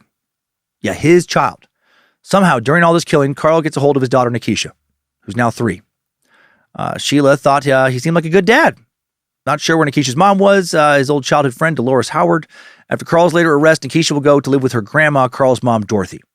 The lady who refused to help authorities put baby boy behind bars. Could have saved a lot of lives. 2 years after Watts' later arrest and conviction for multiple murders, Sheila will claim to still love him, which is gross. She said, I can't help but care about him because of the way he was. Nah, you can write him off if you try hard enough, Sheila. I promise. His fucking head was a hornet's nest. March 20th, 1982, 14-year-old Emily Lacroix leaves her home in Brookshire, Texas, after her father grounded her. Emily had recently run away from her mother's home and hitchhiked to live with her father. Emily went to her waitressing job at 5 a.m., taking the 5 a.m. shift at 14. She was last seen hitchhiking on Interstate 10, alongside Interstate 10, where Carl was driving that day. Emily's father reported her missing the next morning. Her strangled body would be found 5 months later, stuffed in a culvert, and Carl will confess to this kill. Week later, March 27th, Edith Ledette, 34, found stabbed to death in Galveston. She'd been killed as she returned home from a graduation party. The medical student's body was found near an apartment complex. Next to her was a sleeping guy named Greg, who apparently kind of heard about some stuff, but never bothered to kind of fully wake up and see what was going on. Whoa! Oh, God, right next to me. Oh, I gotta get some rest. This just keeps happening. Now, the medical student's body was found, near an apartment complex. Watts also attacked a young woman named Glenda Kirby, who lived several blocks away just minutes before he stabbed Edith. She was able to escape his grip because his hands were still wet and bloody from killing Ledette, prosecutors said. Carl confessed to both of these attacks. Man, he can't hold on to one woman he wants to kill because he's too bloody from the last woman he killed. This dude is addicted to murder. A month later, April 15th, 1982, 21-year-old Yolanda Gracia. I almost say Garcia, but that's not where the A and the R go.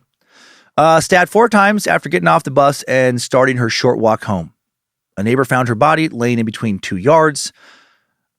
Sorry, this is fucked up. I'm not trying to laugh. I'm not laughing at this. I cannot stop thinking about Greg. And now I'm just picturing him asleep near all of these crime scenes. Like he kind of heard, he started to wake up and then he just went back to sleep. But literally he's just asleep nearby whenever another body's found. The next day, so fucking stupid. Next day, April 16th, 32-year-old Carrie Mae Jefferson stabbed twice while walking home from her job at the post office in downtown Houston. Carl buried her body along White Oak Bayou, a river in Houston. According to Carl's confession, she fought back aggressively, tried to defend herself, but he was able to stab her twice on each side of her neck. When asked why he attacked her, he said he did it so he wouldn't wake Greg up. No, he said he did it for the blood. When asked why he wanted her to bleed, he said, I'll tell you later, but then he never explained himself. Week later, April 21st, 25-year-old Suzanne Searles murdered when returning home from a birthday party. Carl later admitted to beating her and then drowning her in a flower pot filled with water. Right? He has a thing for drowning now. After that first drowning, back on September 5th, 1981, when he drowned 22-year-old Linda Tilley in the swimming pool of her Austin apartment complex. Suzanne's body not found until he made his confession. Carl was almost caught while burying Suzanne's body in a vacant lot in Houston. A couple passed by, looked at him, but they didn't notice the body on the ground or question what he was doing. He must have felt invincible. Just straight up burying a body and people walk by and they don't even do anything. A couple just, straight up just looks right at him as he's burying the body of a woman he has just killed. He's like, hey, have a good night. You too, Carl. Good luck with your garden project. And then Carl's like, hey, Greg, you wake up for a second. Hold the shovel. Hold the shovel for a second, Greg. Almost exactly a month later, this real-life Terminator, this fucking murder robot, who just continually kills one random woman after another, now murders 20-year-old Houston resident Michelle Madej, May 23rd, 1982. She'd went out to a club to celebrate her birthday the night before. She'd made it home, was walking up the stairs to her apartment when a man came up behind her and grabbed her neck. He choked her unconscious, dragged her into her apartment, filled the tub up with water, and then drowned her. He later said he did all this so, quote, her spirit would not get out. Yeah, no, totally. That makes perfect sense. I mean, how else do you make sure that someone's spirit can't get out? I mean, is there another way? Later that same day, bloodthirsty Coral Watts, with his insatiable bloodlust, breaks into the apartment of 18-year-old Melinda Aguilar and 21-year-old Lori Lister. Lori had spent the night at her boyfriend's place and returned to the apartment around 6 a.m. When she got home, Carl was literally hiding in the bushes like the absolute fucking prowl ghoul he was, and he grabbed her as she started to walk up the stairs. He squeezed her throat, demanded to know where she lived. She pointed to a second-floor apartment. Carl pushed her up the stairs, choked her unconscious right outside her apartment door, then entered the apartment and turned on the lights. Almost woke up Greg, he was able to stay asleep on the couch. Instead, he encounters Melinda, who's up getting early, getting ready for church, up early. Funny if they were members of the same church. Hey, Carl, what are you doing here? You want to drive over together? No, thanks, Melinda. I need to kill this lady for her blood. Pretty low on the extra lady blood right now. Okay. All right. See you when you're done, Carl. Melinda recalled hearing the keys jingle, opening up the door for her roommate. She saw a man in a red sweatshirt with his hood pulled up. When Carl turned on the lights and saw Melinda, he pushed Lori aside, who was weakened from being choked, and now grabbed Melinda by her hair and said, "If you scream, I'll kill you." Then he pressed a knife against her throat. Next, he twisted her body so she faced away from him, put his arm around her neck, and squeezed. Melinda, thinking fast, quickly pretended to lose consciousness, went limp. Carl laid her down on her bed, then walked out of the room. Melinda heard him exit, and heard him start dragging something into the apartment. She managed to get a look, saw that it was Lori. Carl now comes back in, binds Melinda's hands with a wire hanger, then leaves and binds Lori's hands and feet. Lori was starting to regain consciousness.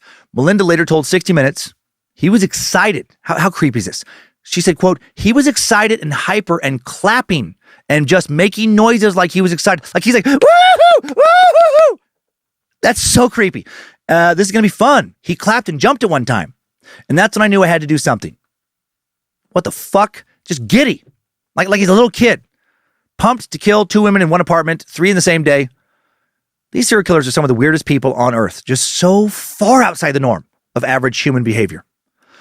When he filled the tub and dragged Lori into the bathroom and pushed her underwater, Melinda, hands still bound, quietly got up, closed and locked the bedroom door, told Greg, Greg, don't say anything.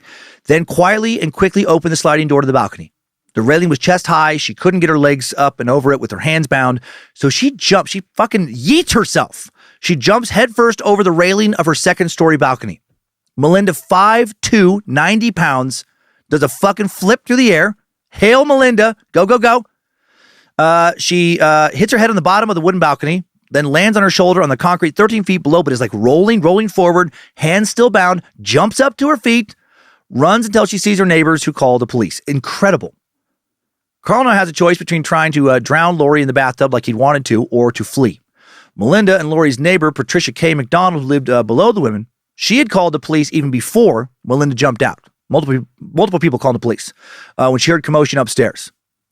Officers Donnie Schmidt and Luther Domain soon arrived at the complex. They were patrolling nearby, but they go to the wrong apartment, right? This slippery son of a bitch, is he going to get away fucking again? Arrived at the wrong apartment unit, Officers Schmidt and Domain do hear a loud noise come from a nearby apartment. What happened was, when Carl discovered that Melinda locked herself in a room, he kicked the door down, saw that she was gone. He then looked out the open door, sees police cars, starts running. When Schmidt and Domain go to check out the noise, they see Carl. Schmidt chases him on foot. Domain runs, jumps into a squad car and follows. Patricia McDonald then runs upstairs like a good neighbor. Patricia is there, finds Lori. I know it's corny, but I just got stuck in my head. Finds Lori face down in the bathtub. She's not breathing. McDonald pulls her out, pounds on her back until she coughs up water and blood. Holy shit. Hail Patricia McDonald, you boss bitch, you fucking Amazon warrior. 2 warriors, living one atop the other. Melinda Aguilar pulled off some Street Fighter 2 /Ninja /Chuck Norris /Crouching Tiger, Hidden Dragon, John Wick shit when she flew off the balcony head first with her hands bound, rolled her ass into a run off of the concrete. Cops should have let Melinda and Patricia tag team and just beat Carl to death. Okay, Lori Lister spoke about the attack in an interview with the Houston Chronicle 2 decades later in 2002, saying, "I remembered an out-of-body experience, like floating, like a leaf down into a pool, but not much more. Mostly, I felt an utter lack of control. That's what makes you feel scared after it's over." Ugh. The police were, thank God, able to chase Carl down and cuff him. He wasn't able to quite slip away this time. Finally, the prowler gets nabbed after 8 years of his bloody, creepy hijinks. Now they had him on at least several charges that could put him away for life. Within hours, officers go to Carl's apartment, ask his girlfriend Sheila Williams for permission to search the place, but she demands a warrant. When they return the next day, the apartment is completely empty. Sheila, you fucking moron. Carl was originally charged with aggravated kidnapping, burglary, and attempted capital murder. His attorneys knew that his best bet would be to make a plea deal. Attorneys that Carl scared the shit out of. That doesn't happen too often. Or at least I don't hear about it too often.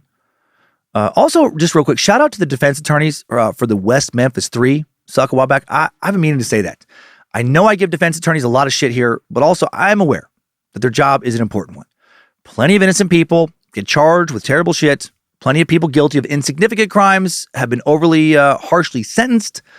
And if you're one of these people, yeah, you need a good defense attorney. These defense attorneys, they did not want to represent Carl. They were assigned to him and they were terrified. One of his lawyers, Zanetta Burney, started wearing a crucifix whenever she was around Carl. Like, didn't wear it normally. Put it on to be around Carl. Later told a reporter after the trial, there's something evil in the man. He never threatened me. He was always quiet and polite to me, but he scared me more than anyone I've ever dealt with. Yeah, I bet he would not have hesitated to choke Zanetta the fuck out.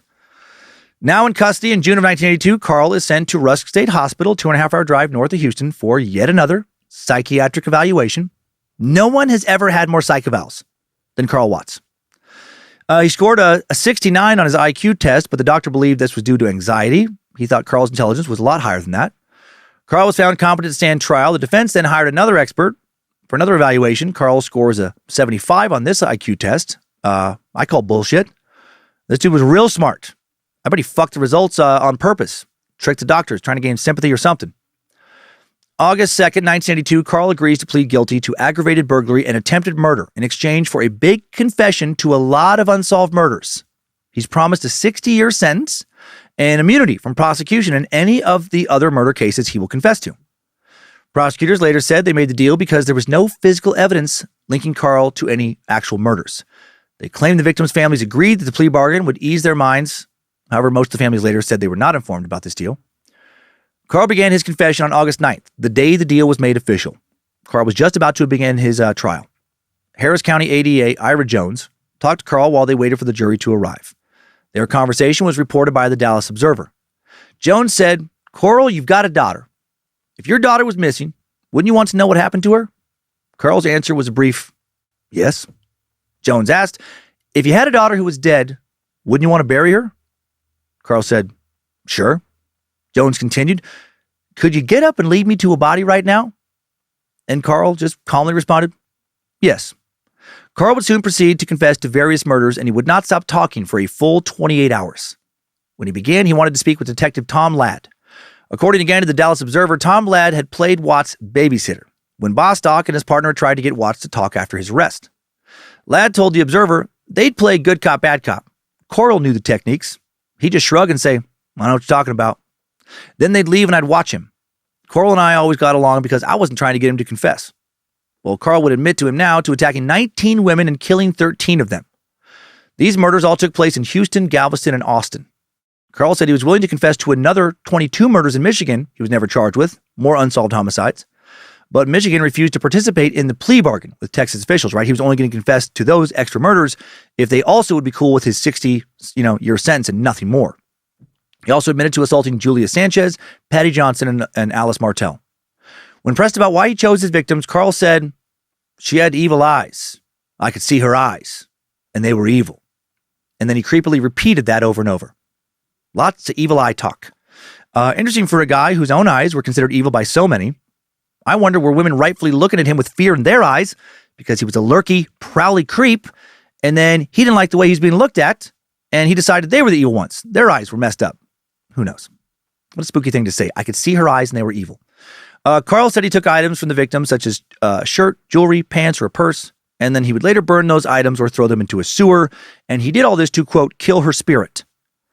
Detective Ladd recalled that Carl had excellent memory. Very, very intelligent. He never got the facts of one murder mixed up with the facts of another murder. He never missed. Yeah, this guy was not dumb, wicked smart and evil. Investigators still don't know exactly what made Carl choose certain women over others. Sometimes he drove all night looking for a victim. Detective Ladd told CBS later, one girl he just walked up and she turned and he stabbed her one time in the heart and turned around and ran away. Probably didn't spend 15 seconds there, even at the scene. And then an hour and a half later, he killed another one. I doubt there was a rational reason for his choices, right? This guy was smart, but also so crazy. I guess he just wandered around driven by some powerful bloodlust. And then when he saw some, woman who he thought he saw evil in their eyes, something clicked in his crazy ass head and he just felt compelled to attack, right? Once they were dead, he felt some sort of pressure release, like when he had those violent nightmares of killing women when he was a young teen, right? When the psychiatrist asked him if the nightmares scared him and he said, no, I feel better after having one. He felt better after killing these women. Ugh. Carl led the police to sue Cyril's body on August 10th. While they watched the digging, Carl demanded a hamburger in exchange for more info. He wanted to enjoy a tasty burger as he watched them dig up one of his kills. He expressed zero emotion at any of the crime sites, never expressed an ounce of remorse for any of his victims or their families. As they were uncovering the body and he choked down some beef, he told them about the murder of Carrie Jefferson. Then later the same day, Carl straight up told Detective Tom Ladd, quote, if I ever get out, I'm going to do it again. This fucker loved to kill. Truly loved it. August 11th, 1982, Carl reveals the location of Carrie Jefferson's body. Next day, Carl leads police to the culvert where Emily Lacroix's body was hidden.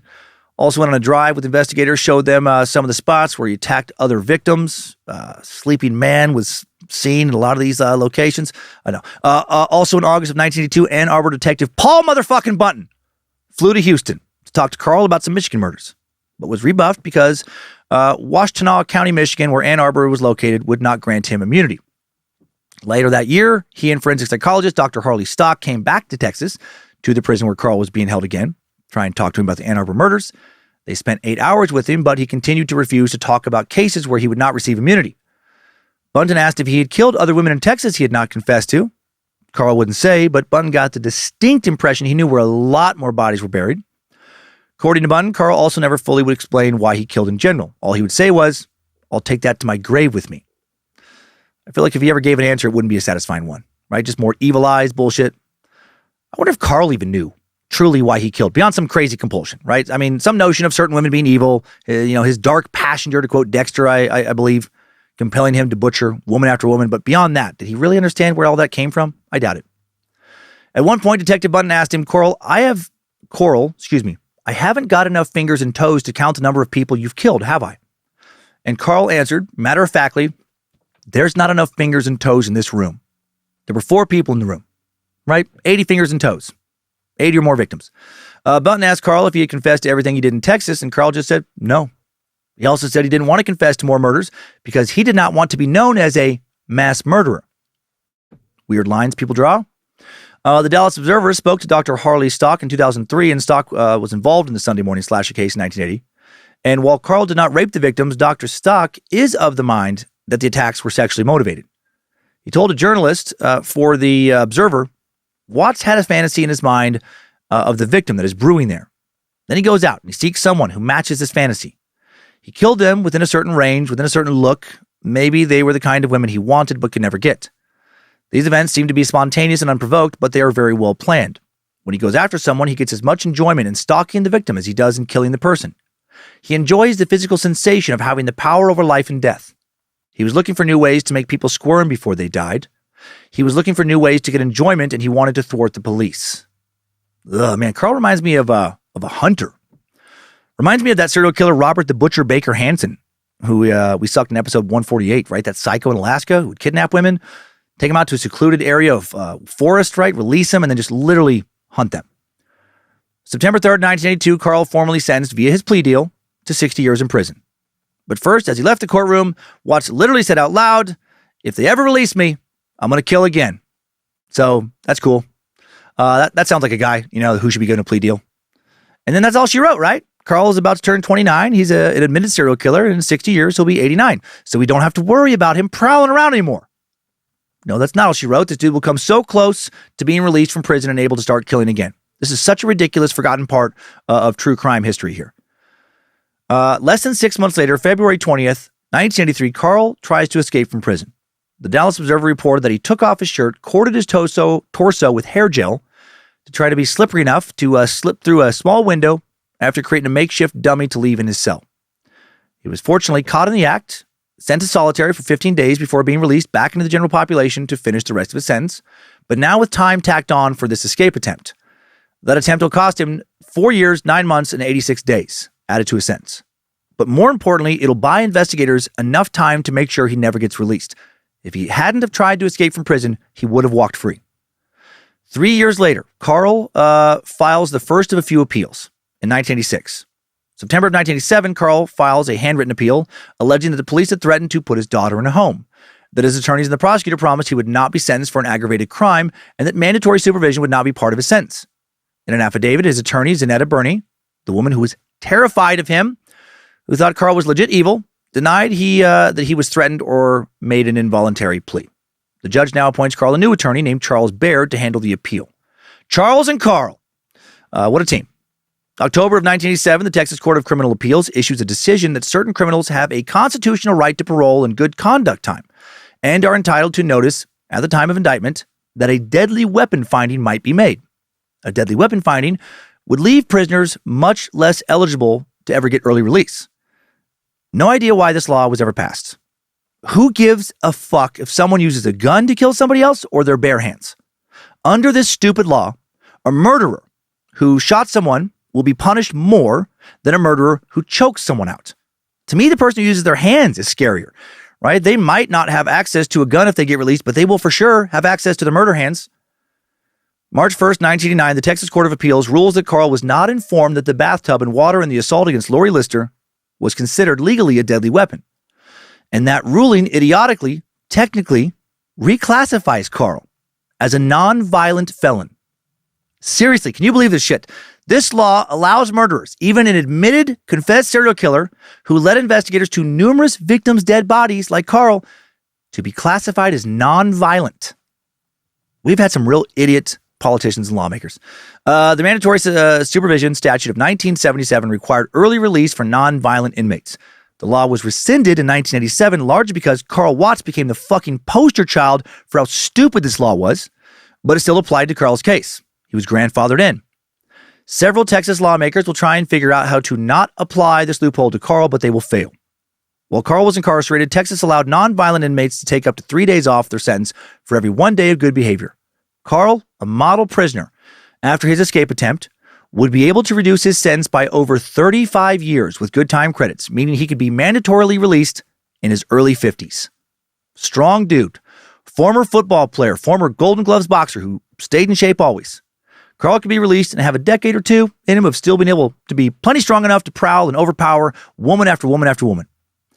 Carl is classified as a Class 1 inmate, which earned him 20 days of good time for every 30 days served. Also was given Class 3 trustee status, which earned him an additional 10 days for every 30 days. This is insane. Carl was denied parole for the 5th time in November of 2002, but who gives a shit, because during this hearing, he's scheduled for mandatory release May 8th, 2006, when he's going to be 52. This is bad. This is real bad. Carl Watts looked to everybody like he was well on his way to becoming the first known serial killer ever to be released from prison. And how crazy is this? Again, if it was not for that additional sentence for his prison escape, he would have already been let out. Had he not tried that bullshit, he would have 100% been released and started killing again. Bunch of publicity around this case leads to national outrage. It's devastating to the survivors and victims' families. Carl's sister Sharon spoke to the Dallas Observer from her home in Detroit. She wasn't worried. She said, there are victims on both sides of the fence. Fuck does that mean? His children are just as innocent as those other people. Yeah, except they're dead. I feel bad for those families, but I feel for his family, for my mother. They should be able to live this down. She said about her brother, he views the world different, like as in now. I personally don't think he has the energy to get out and do something. He's too tired. Him and Greg, they're both too sleepy to kill now. Bullshit. Fuck you, Sharon, and fuck your mom. Stop pretending that Carl is not the devil. I'm not sure why Sharon references Carl having children, plural. I can't find a single source referencing a child of his, other than his daughter, Nikisha. Now Michigan authorities start working overtime to help keep Carl in prison. January 13th, 2004, Michigan authorities announced they may charge Carl with the 1974 murder of Gloria Steele. If they could convict Carl with a murder he had not already confessed to in Texas as part of his plea deal, he'd get a whole new sentence. He'd never get out. November of 2002, after Michigan law enforcement learned he was going to be released, they created a new task force specifically to look through unsolved homicides they could connect him to, and they found 90 cases. 90. Just in Michigan. Michigan's Attorney General Mike Cox went on national TV to appeal for anyone to please come forward with info that could convict Watts in the state of Michigan to ensure he will never, get out. Cox said at his press conference, this man is a confessed killing machine who has promised to kill again. A man named Joseph Foy came forward as a witness less than 24 hours later. Hail Joseph Foy! Foy saw Carl Watts' attack on Helen Dutcher December 1st, 1979. Right? The woman stabbed over 30 times in the neck and back. As I mentioned earlier in the timeline, Foy went to the police the day of the attack, helped make a composite sketch. He was the guy who said Watts had evil eyes with no emotion. Back in 1982, when Carl was arrested in Houston, Foy saw his picture on TV and called the police in Ferndale, Michigan. He told them, this is the guy who attacked Helen Dutcher, and he was told that Carl, he'd already agreed to a plea deal, he'd never be released.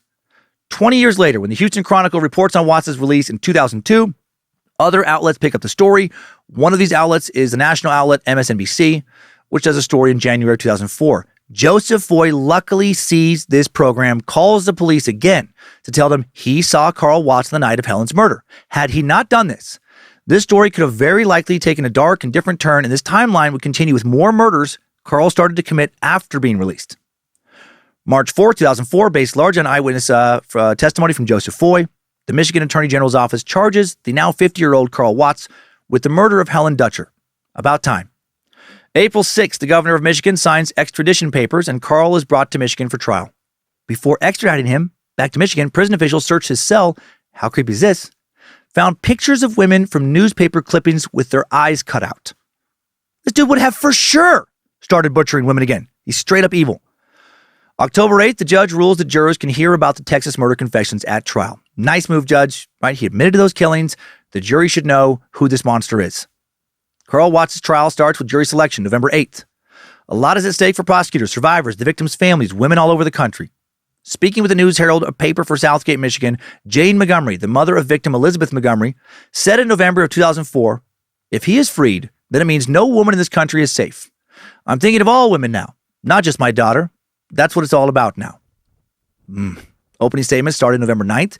Assistant Attorney General Donna Pendergrass told the jury, the defendant's motive may remain incomprehensible, even at the end of this trial. But the evidence in this courtroom will reveal his identity as the person who committed the murder of Helen Dutcher in cold blood. You'll see the most gruesome images available of a woman literally butchered alive, slashed, sliced, and eviscerated, carved up, left to die in a pool of blood. This trial will tell the 25-year-old story of the brutal and vicious obliteration of a human life. Yeah. Also, Attorney General Donna Pendergrass, quite the wordsmith. Well done. Pendergrass told the court that Helen was selected as a victim because she was in the wrong place at the wrong time. Carl's pattern was to target women who were alone. Carl's attorney, Ron Kaplowitz, asked the jury to set their hatred aside and look at the events of December 1st, 1979. He said they would hear inconsistencies and uncertainties in Joseph Foy's testimony, and that there was no significant evidence against Carl in this case. I looked up some pictures of Ron. He's still practicing law in Michigan today. And he seems like a nice guy. Why, Ron? How? How do you justify trying to get a known killer like Carl back on the streets? Did you pretend to have a good defense strategy, but secretly you were like, fuck this dude. I'm going to tank this case. I'm going to tank this case so this shit would never flies again. I hope so, Ron. November 10th, 2004, Joseph Foy testifies that he locked eyes with Carl while he stood on his porch and looked into the alley where the attack occurred. He said he would never forget the killer's face. November 15th, Carl Watts attack survivors Lori Lister, Melinda Aguilar, and Julie Sanchez testified for the prosecution as well as several officers. Remember Melinda, the woman who yeeted herself off the balcony, pulled off some advanced parkour moves to land safely, run for help? Carl now speaks for the defense. This crazy son of a bitch. Here's an excerpt of what he said. There's so much blood in this room. Too much inside of the bodies. Inside of the devils. So many evil eyes. If you'd kindly remove my shackles, I could purge this room of peril. I could crush so many necks. Destroy so many unclean spirits. So much beauty in this room. Lady beauty, and it makes me feel ugly. I need to slash it, drown it, to release the pressure, the nightmare from my head. And then his defense lawyer, who'd been trying to quietly shush him, finally stood up and yelled, Carl, shut the fuck up! God, you creepy son of a bitch! Sorry, Ron Kaplowitz. There's just so many evil eyes staring, judging me like mama. I can't take it, Ron Kaplowitz.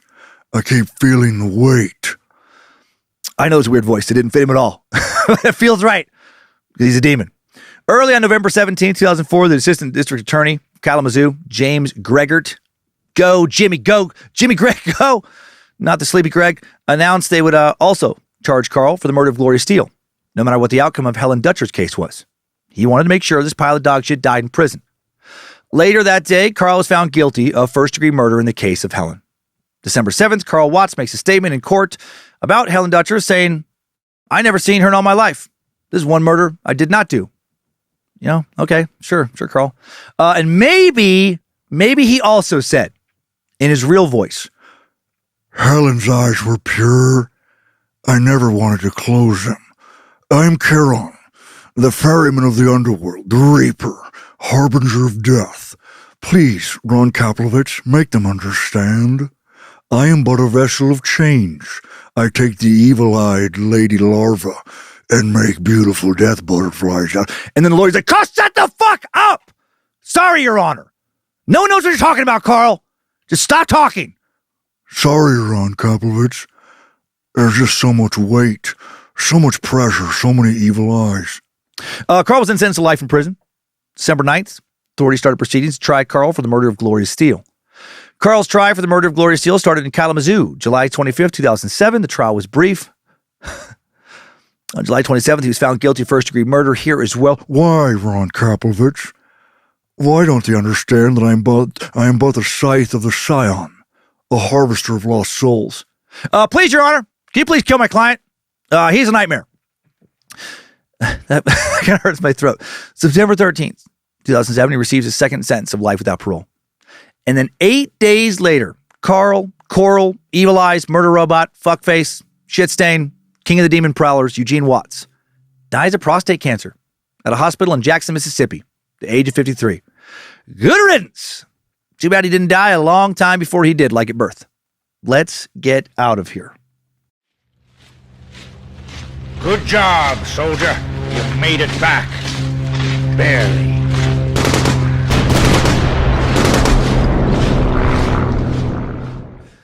What a scary dude. I mean, all these killers are scary. But at least with some, you can think, well, I wouldn't make that choice. I wouldn't put myself in that situation. I wouldn't hitchhike. I wouldn't get into a stranger's car. I wouldn't get into, go into some random dude's house. But with this guy, do you ever go home alone? Do you ever walk into your fucking house after parking in front of it on the street or in your garage? Ever go jogging in the morning? Ever walk down the damn sidewalk? Would you try and fix your tire on the side of a busy road if you had a flat? Ever hang out in the apartment you share with your roommate during the middle of the day? Ever go for a jog in the morning? Ever walk to work? Carl's victims were doing the most normal shit. And out of nowhere, a real-life demon just flew into their lives and with no warning, started slashing or punching or grabbing and choking. There was no time to beg for their lives. He just immediately started to kill them. Like he was a demented robot programmed to kill certain random women on sight as fast as possible, then move on to the next victim. I could easily imagine this guy being America's most prolific serial killer. He didn't linger, didn't return to crime scenes, didn't keep his victims alive for weeks or days or hours or even a few minutes. Just a flurry of violence, and then he snuck away. How many other women did he randomly stab, choke, punch, or try to drown? Women who lived, who we'll never hear from, several hundred, over 1,000. It just seemed like he was constantly running around causing so much mayhem. Why? Why did he hate young, attractive white women so much? Did he think daddy left the family for one? Is that what mommy told him? Or was there no real rhyme and reason to what he did? Why he did it? Was it as simple as he got a bad fever from meningitis? His brain got a little damaged, didn't heal properly. Wiring got, twisted. Wiring that left him somewhat randomly with the compulsion to kill. Was it some kind of weird anger over his mom remarrying? Why kill only women? Why young, attractive women, right? Were his kills sexual, but only in a way that Carl would understand? So many questions. With Carl Watts, who went by the nickname of Coral, I'm not going to even claim to really understand him, but Sonny Hollister, he does claim to understand him, a little more than me, maybe. Or at least, claims how he could have caught this guy. Let's, much faster than, he was apprehended. Let's hear what the Suck versus Premier Crime Stopper has to say about all this. Detective Hollister here, beats X. Cheesecake Factory Store Detective. Happy 2024. Been a minute since I've said hello. Not sure why I've been riding the proverbial Timesuck bench these past 5 or 6 weeks. I could have offered a tremendous amount of professional insight into a lot of recent topics. But that's neither here nor there. Coral Watts, huh? Why did it take authorities so long to catch him? They were going about it the wrong way. You don't track a guy like Coral. You don't bully him. You get to know him. You refer to him by his preferred name, Cummins. You befriend him. Speak his language. Talk about all the women around the world with their evil eyes. How much harm they do. How the world would be so much better if their spirits could be destroyed. You buy his friendship, shower him with gifts. Make him think you really care about him. Make him think the two of you should go hunting together. Two wicked minds are better than one. One man grabs, the other operates as a lookout. And then when he finally makes his move, bang, bang, chicken and shrimp. Billy club to the back of the head, cuffs around the wrist, and then you light 2 cigarettes. One for yourself, the other for the damsel you just saved from distress. And you bask in the glow of being a hero. It reminds me of a time at the Cheesecake Factory in Honolulu's Royal Hawaiian Shopping Center when I had to befriend an 80-year-old woman who kept dining and dashing. Or I guess dining and rolling off in her wheelchair. She thought age and disability would prevent me from doing my job, and she was wrong. I'll never forget the moment I bounced her face off a plate of 4-cheese pasta. Gotcha, Grandma! Good times. Good times. And until next time, you keep listening to True Crime, and I'll keep stopping it. Stay sunny, everyone. Ah, Sonny Hollister. What a legend. God, thanks, Sonny. That cleared stuff up or something. Carl Watts. Dude is still a suspect in 90 unsolved murders in Michigan alone. And these cases and others in Windsor, Canada, and all over Texas will probably never be solved, right? Due to a lack of physical evidence. We'll never know just how many evil eyes Carl thought he saw and eliminated. Time now for today's takeaways. Timesuck Top 5 Takeaways. Number 1, Carl Eugene Watts may be the most prolific serial killer in U.S. history.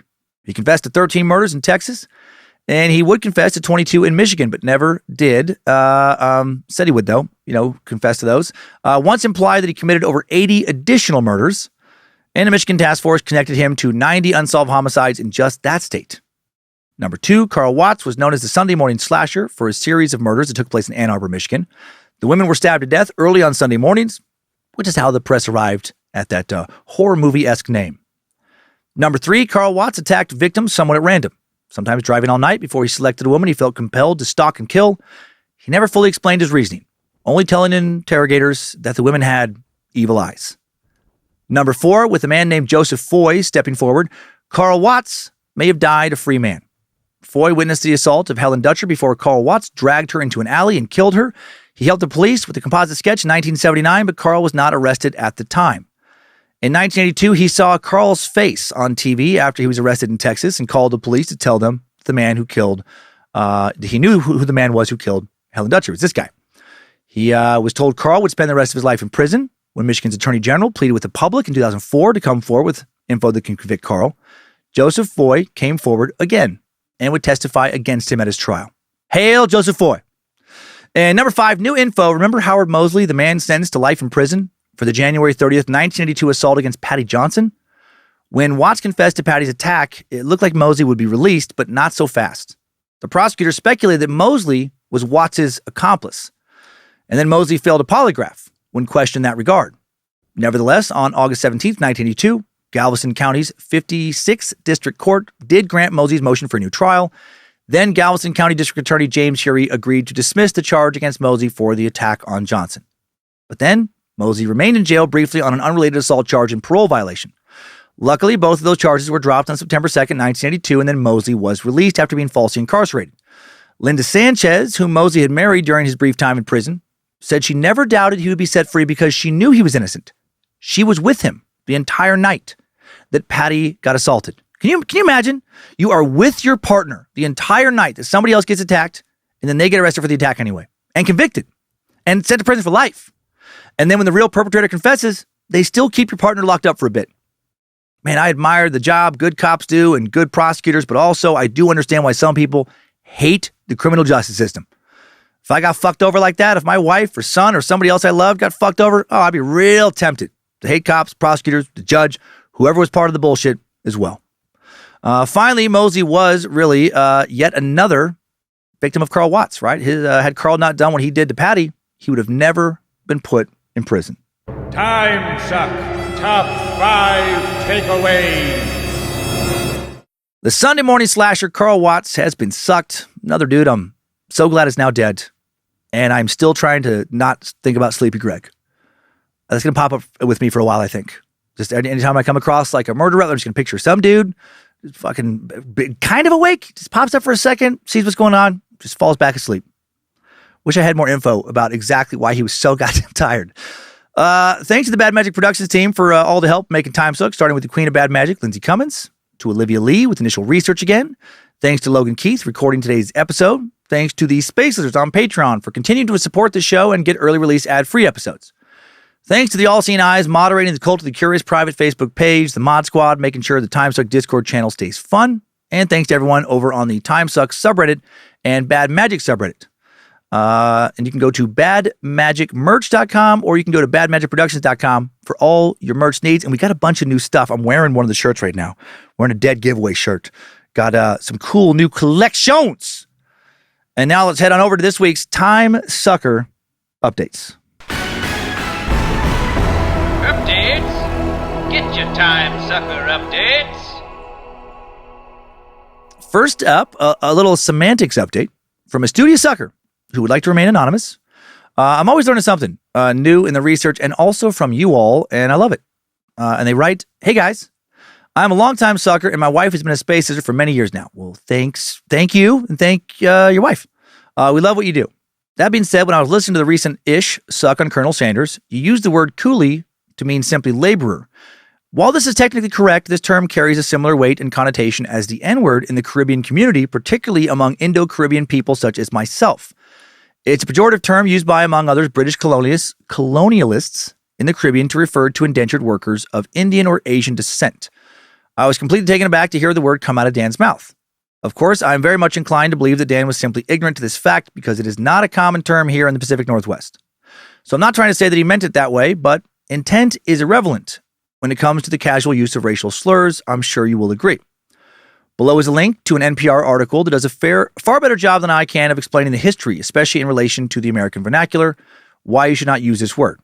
I'm not one to take offense easily, but it was truly jarring to hear a slur that has been directed at me personally in the past come from Dan. To quote the final lines of the linked article, for many in the Caribbean community, the word is a painful reminder of the troubled history of indentured labor in the Americas. It is also worth noting that we are not far removed from those directly affected. For example, in the article, there's a reference to getting on indenture ships in the early 1900s. My great-grandmother was on one of those ships, and others of her generation, of course. But hers are the only papers that still exist. So I, a 33-year-old in Alberta, am only 3 generations removed from the brutality of indentured labor in the Caribbean. I hope that Dan will take this opportunity to educate my fellow suckers about the harmful connotations of that word. Please feel free to use this email in full or in part, but kindly omit my name if this should make its way into a Timesucker Updates segment. Thanks for taking the time to read this. Hail Nimrod. Keep on sucking. Anonymous. Well, thank you, Anonymous. Yeah, I was not familiar with the word at all. I did look it up because I wasn't familiar with it before I used it. And the primary definition, is just a hired laborer. Secondary definition, an unskilled worker. A coolie is an unskilled worker, an Asian worker, usually of Chinese or Indian descent. Third definition, a native or inhabitant of Asia. According to vocabulary.com, a coolie is a native. Sorry, I keep repeating myself here. Then, using Google-generated AI to find more definitions that come up in a pejorative sense, I found a pejorative term used for low-wage laborers. The word was first used in the 16th century by European traders across Asia. In the 19th and early 20th centuries, these people were employed in mines, ports, plantations, construction sites as rickshaw pullers. Last thing I can find is that it's an archaic, offensive term referring to a low-wage laborer, specifically a Chinese laborer. But I bring all this up, just to, further your point and also illustrate how hard it can be sometimes to know what words may offend someone. Because, at casual glance, or if you just like the dictionary, it doesn't show any connotation. At least not the web dictionaries I looked at. Literally never heard the word before in my life. So yes, it was used out of ignorance, and it was used in the source I used. And thank you for understanding that. Glad you brought it to my attention. One more thing, though, I actually do agree, I do disagree regarding intent when it comes to language. I feel intent matters a tremendous amount. Saying a pejorative word out of complete ignorance, I believe, is extremely different than knowing what it means and using it anyway. but I'm not sure if that's the differentiation you intended. The only power any word has, in my opinion, is the power we assign to it. And if someone is saying a word that they have no idea is upsetting to anybody, then why give it the same power you would give it if somebody else is wielding it like a club and using it to kind of beat you down? I think intent is important in many facets of life. Even in the criminal justice system, not all murders are viewed as equal, right? Someone who intended to kill someone and then did so, punished more severely in every culture on earth than someone who killed another person when they did not intend to. So yes, apologies for the unintended offense. And now I know. And if I start tossing that word around willy-nilly in future episodes, well, then you know I am an asshole. Next up, Otmar Hernandez writes, this is a fun email. Glory to Triple M. This fun sucker sends in, glory to Triple M, praise the Suckmaster, Patch Sajak, travel buddy, Bon Jovi historian, and guy who wants his wife to submit. Gosh dang. Hey, Dan and fellow cult member, first time writing in. And well, Dan, I've been listening to the Suck since the pandemic, first from Scared to Death, then over to Timesuck over the years. I've been listening to the Suck, and quite often I've been Cummins lawed with my Mexican parents. Just picture me trying to explain to my parents all your silly jokes. Sometimes it's been difficult, especially when explaining it in Espanol. Well, I've just finished a recent Suck on the Lady of Silence. And at one point, you started to ramble in Spanish with your infamous Bon Jovi song. Lo and behold, you shocked my parents. My dad's response was, Híjole, ¿qué estás escuchando? Son, what are you listening to? Now, my mom followed with, ¿Ese es tu tiempo chupar con Daniel Verdad? That's your time to suck with Daniel, right? I responded with C, towards which they just looked at each other and said, your Spanish is okay. Do better, please. Do better, please. Oh my God, I was laughing so hard. And they were also.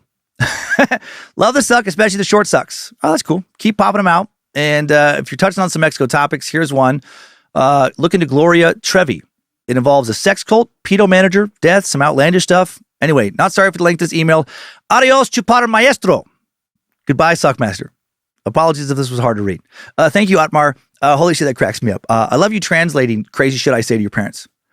And I love that they told me regarding my Spanish, do better, please. You know, the same could be said for my English sometimes. I feel like my mush mouth is out of control today. Glad you're enjoying the show and enjoyed Juana's crazy-ass story. Now, this next message, it comes in from supposed level 10 light worker, but maybe level 3.2 zombie demon instead. James, I'm going to leave his last name out of this, even though he didn't ask me to, because I'm worried about his safety. James writes, greetings, champion of Hell Track and part-time bicycle dancer. I was stopped in my tracks last week, pun intended, as I'm a locomotive engineer. I spend days out of town, and when I do love a little ear candy while I am working out, I was getting caught up on Timesuck. But being a level 10 light worker, I thought I would give you a little insight to the crazy that is Lori Vallow. I've been friends with and dated Lori's bestie, April Raymond. Wow. She lived with me in Utah at the beginning of all the craziness. April was a state's witness and would frequently do interviews for Dateline and other shows. She actually shot a video interview in my living room for Dr. Oz in 2020. Shortly after that interview, she was warned Chad Daybell might have people out to get her. She became increasingly paranoid, and after she shared some of the unreleased details, like cannibalism, I became a little more sketched out. The theory was Lori was trying to steal April's identity. They would travel together. Lori would buy April clothes, and a few times when they were in Phoenix and elsewhere, people would see them and address Lori as April, even though she had never been to these spots before. Yeah, that's creepy. Lori owned a juice stand in Hawaii that was a stone's throw from where April worked. And April was convinced that during their friendship, Lori was poisoning her and planning on stealing her identity. There is a lot of money from Lori's ex-husband, Charles, that is still unaccounted for. When I asked April about all this insanity and why she didn't cut ties with Lori when she first started talking about portals and demons, she said that all their friends thought Lori was having a mental breakdown and was just trying to fit into Chad's world. It all sounded ridiculous. She said they thought it would be just a phase. She did relay one story that Lori told her about Chad, the angel Moroni, blowing his trumpet as she kneeled before him and he showered her with blessings. So she gave him a blowjob. What the fuck I said. April began to see conspiracies around every corner as the trial moved on, and eventually she moved back to Hawaii. By this point, I had cars parked out in front of my house and followed me around town. I had to sell my house because things did seem to get pretty bad. I went into the hospital in 2021 for a COVID shot complication and rarely speak to April these days. A mutual friend keeps me updated but says that the conspiracies around human trafficking, satanic rituals, and end-of-the-world prepper shit has taken a toll on this wonderful woman. Having her best friend try and poison her and kill kids that were truly like a son and daughter to April has jaded her beyond anything imaginable. The other things that I've been told, if true, make this a much more terrible story. It'll be worse than we can imagine. Sorry for the long email. If you do read this, please give a shout out to my crib midgets, Caleb and Camden. They don't get to listen to every Timesuck as they're 12 and 13. But when they do, they always give a big 3 out of 5 stars. Love you, Dan. James. James, damn, dude, that is scary shit. Man, be careful with anyone related to Chad, Lori, your friend April. You can't reason with unreasonable people. And if they truly see you as some kind of demonic zombie, they might think it's time to take you out and try and do so, right? Someone as fucking crazy as Lori's hitman of a brother. Oh, man. How sad about April. Collateral damage, right? Sometimes crazy is infectious. You got to be careful who you hang out with, what echo chambers you find yourself in, because you can catch crazy and lose all sight of reality, and it's real hard to cure sometimes. Glad you two are not together anymore. Keep your distance and enjoy those crib midgets, Caleb and Camden. Great names, and I'm sure they're great boys. Okay, one more. Some interesting head injury info from Sharp Sack James Madel. James writes, "Hi there, Master Mushmouth. I'm not sure if this is where to send in something like this. You nailed it. Bojangles at timesuckpodcast.com. But I figured, why not give it a shot? I was listening to the Aaron Hernandez suck, and at one point you mentioned how odd it is that football helmets are thicker, have more padding, but concussions rose by 18%, I think. It made me immediately think of a book I read a while ago called Born to Run by Christopher McDougall. In it, McDougall, maybe McDougall, I don't know this guy, makes his case for barefoot running. Still not sure what I think about it. While doing so, he discusses how people have been found to have more injuries when using shoes with thicker padding. Now, the part that I found really interesting was that McDougall noted a study done at McGill University in Montreal. There, a medical doctor, Stephen Robbins, and a PhD, Edward Waked, ran some tests on gymnasts. They adjusted the thickness of the padding in the floor for gymnasts, but didn't tell them. The interesting thing is, these gymnasts came down harder on the floor with thicker padding, even though they had no clue which floors had thicker padding or thinner. In this case, it was because without consciously thinking about it, the gymnasts were sensing the thicker floor and coming down harder for better balance. The thicker the padding, the harder they came down to ensure balance. Obviously, football players aren't looking for stability and balance through their helmets, but I wonder if subconsciously, the players think they can hit harder because they have more padding. Our bodies are amazing machines. I think we often forget how many of their systems are basically run on autopilot. So who knows? That would take someone much smarter than me to figure out, but maybe that's a part of it. Anyway, I thought it was interesting. Maybe thought you would think so too. I did. Enjoy some much-deserved time off. We're all big fans of you. We're not going to be upset to find out you're also human like the rest of us. LOL. Thanks for laughing. Thanks for all the laughs and spooks. Stay scared and keep on sucking. A faithful Annabelle, Jeff Madel. I was able to say Madel because he put in parentheses. Madel rhymes with ladle. Maybe ask Lindsay how to pronounce ladle. LOL. Jeff, I mean, what you write makes sense to me. I've actually talked to my dad about something similar. When he's not, killing people and prowling, of course.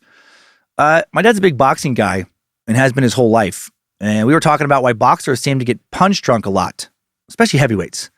And MMA fighters don't seem to as often.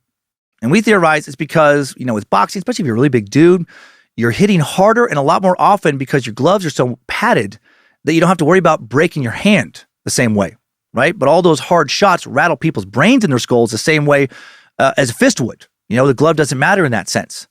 And we talked about rugby that way also, like not as much CTE with rugby, even though it's a very similar tackle sport. But because of the lack of padding, dudes are not throwing themselves around the field like human missiles. Last thing, I don't know, your email reminded me, I started doing squats at the gym for the first time recently with no shoes. Way better than with shoes. My knees are already thanking me. I feel so much more in tune with the floor. My balance way better. Yeah, sometimes, the way our bodies are built naturally is better than the accoutrements we add to them. Thanks for the information, everybody. And appreciate a lot of very informative emails this week. Next time, suckers. I needed that. We all did. Thanks for listening to another Bad Magic Productions podcast. Scared to Death, Timesuck each week. Short Sucks and Nightmare Fuel on the Timesuck and Scared to Death feeds some weeks now. Please don't stab, strangle, punch, or drown any random women this week because you think their eyes are evil. Maybe they're just having trouble with their contacts or forgot their sunglasses and it's been, kind of bright out. Just don't worry about their eyes and keep on sucking.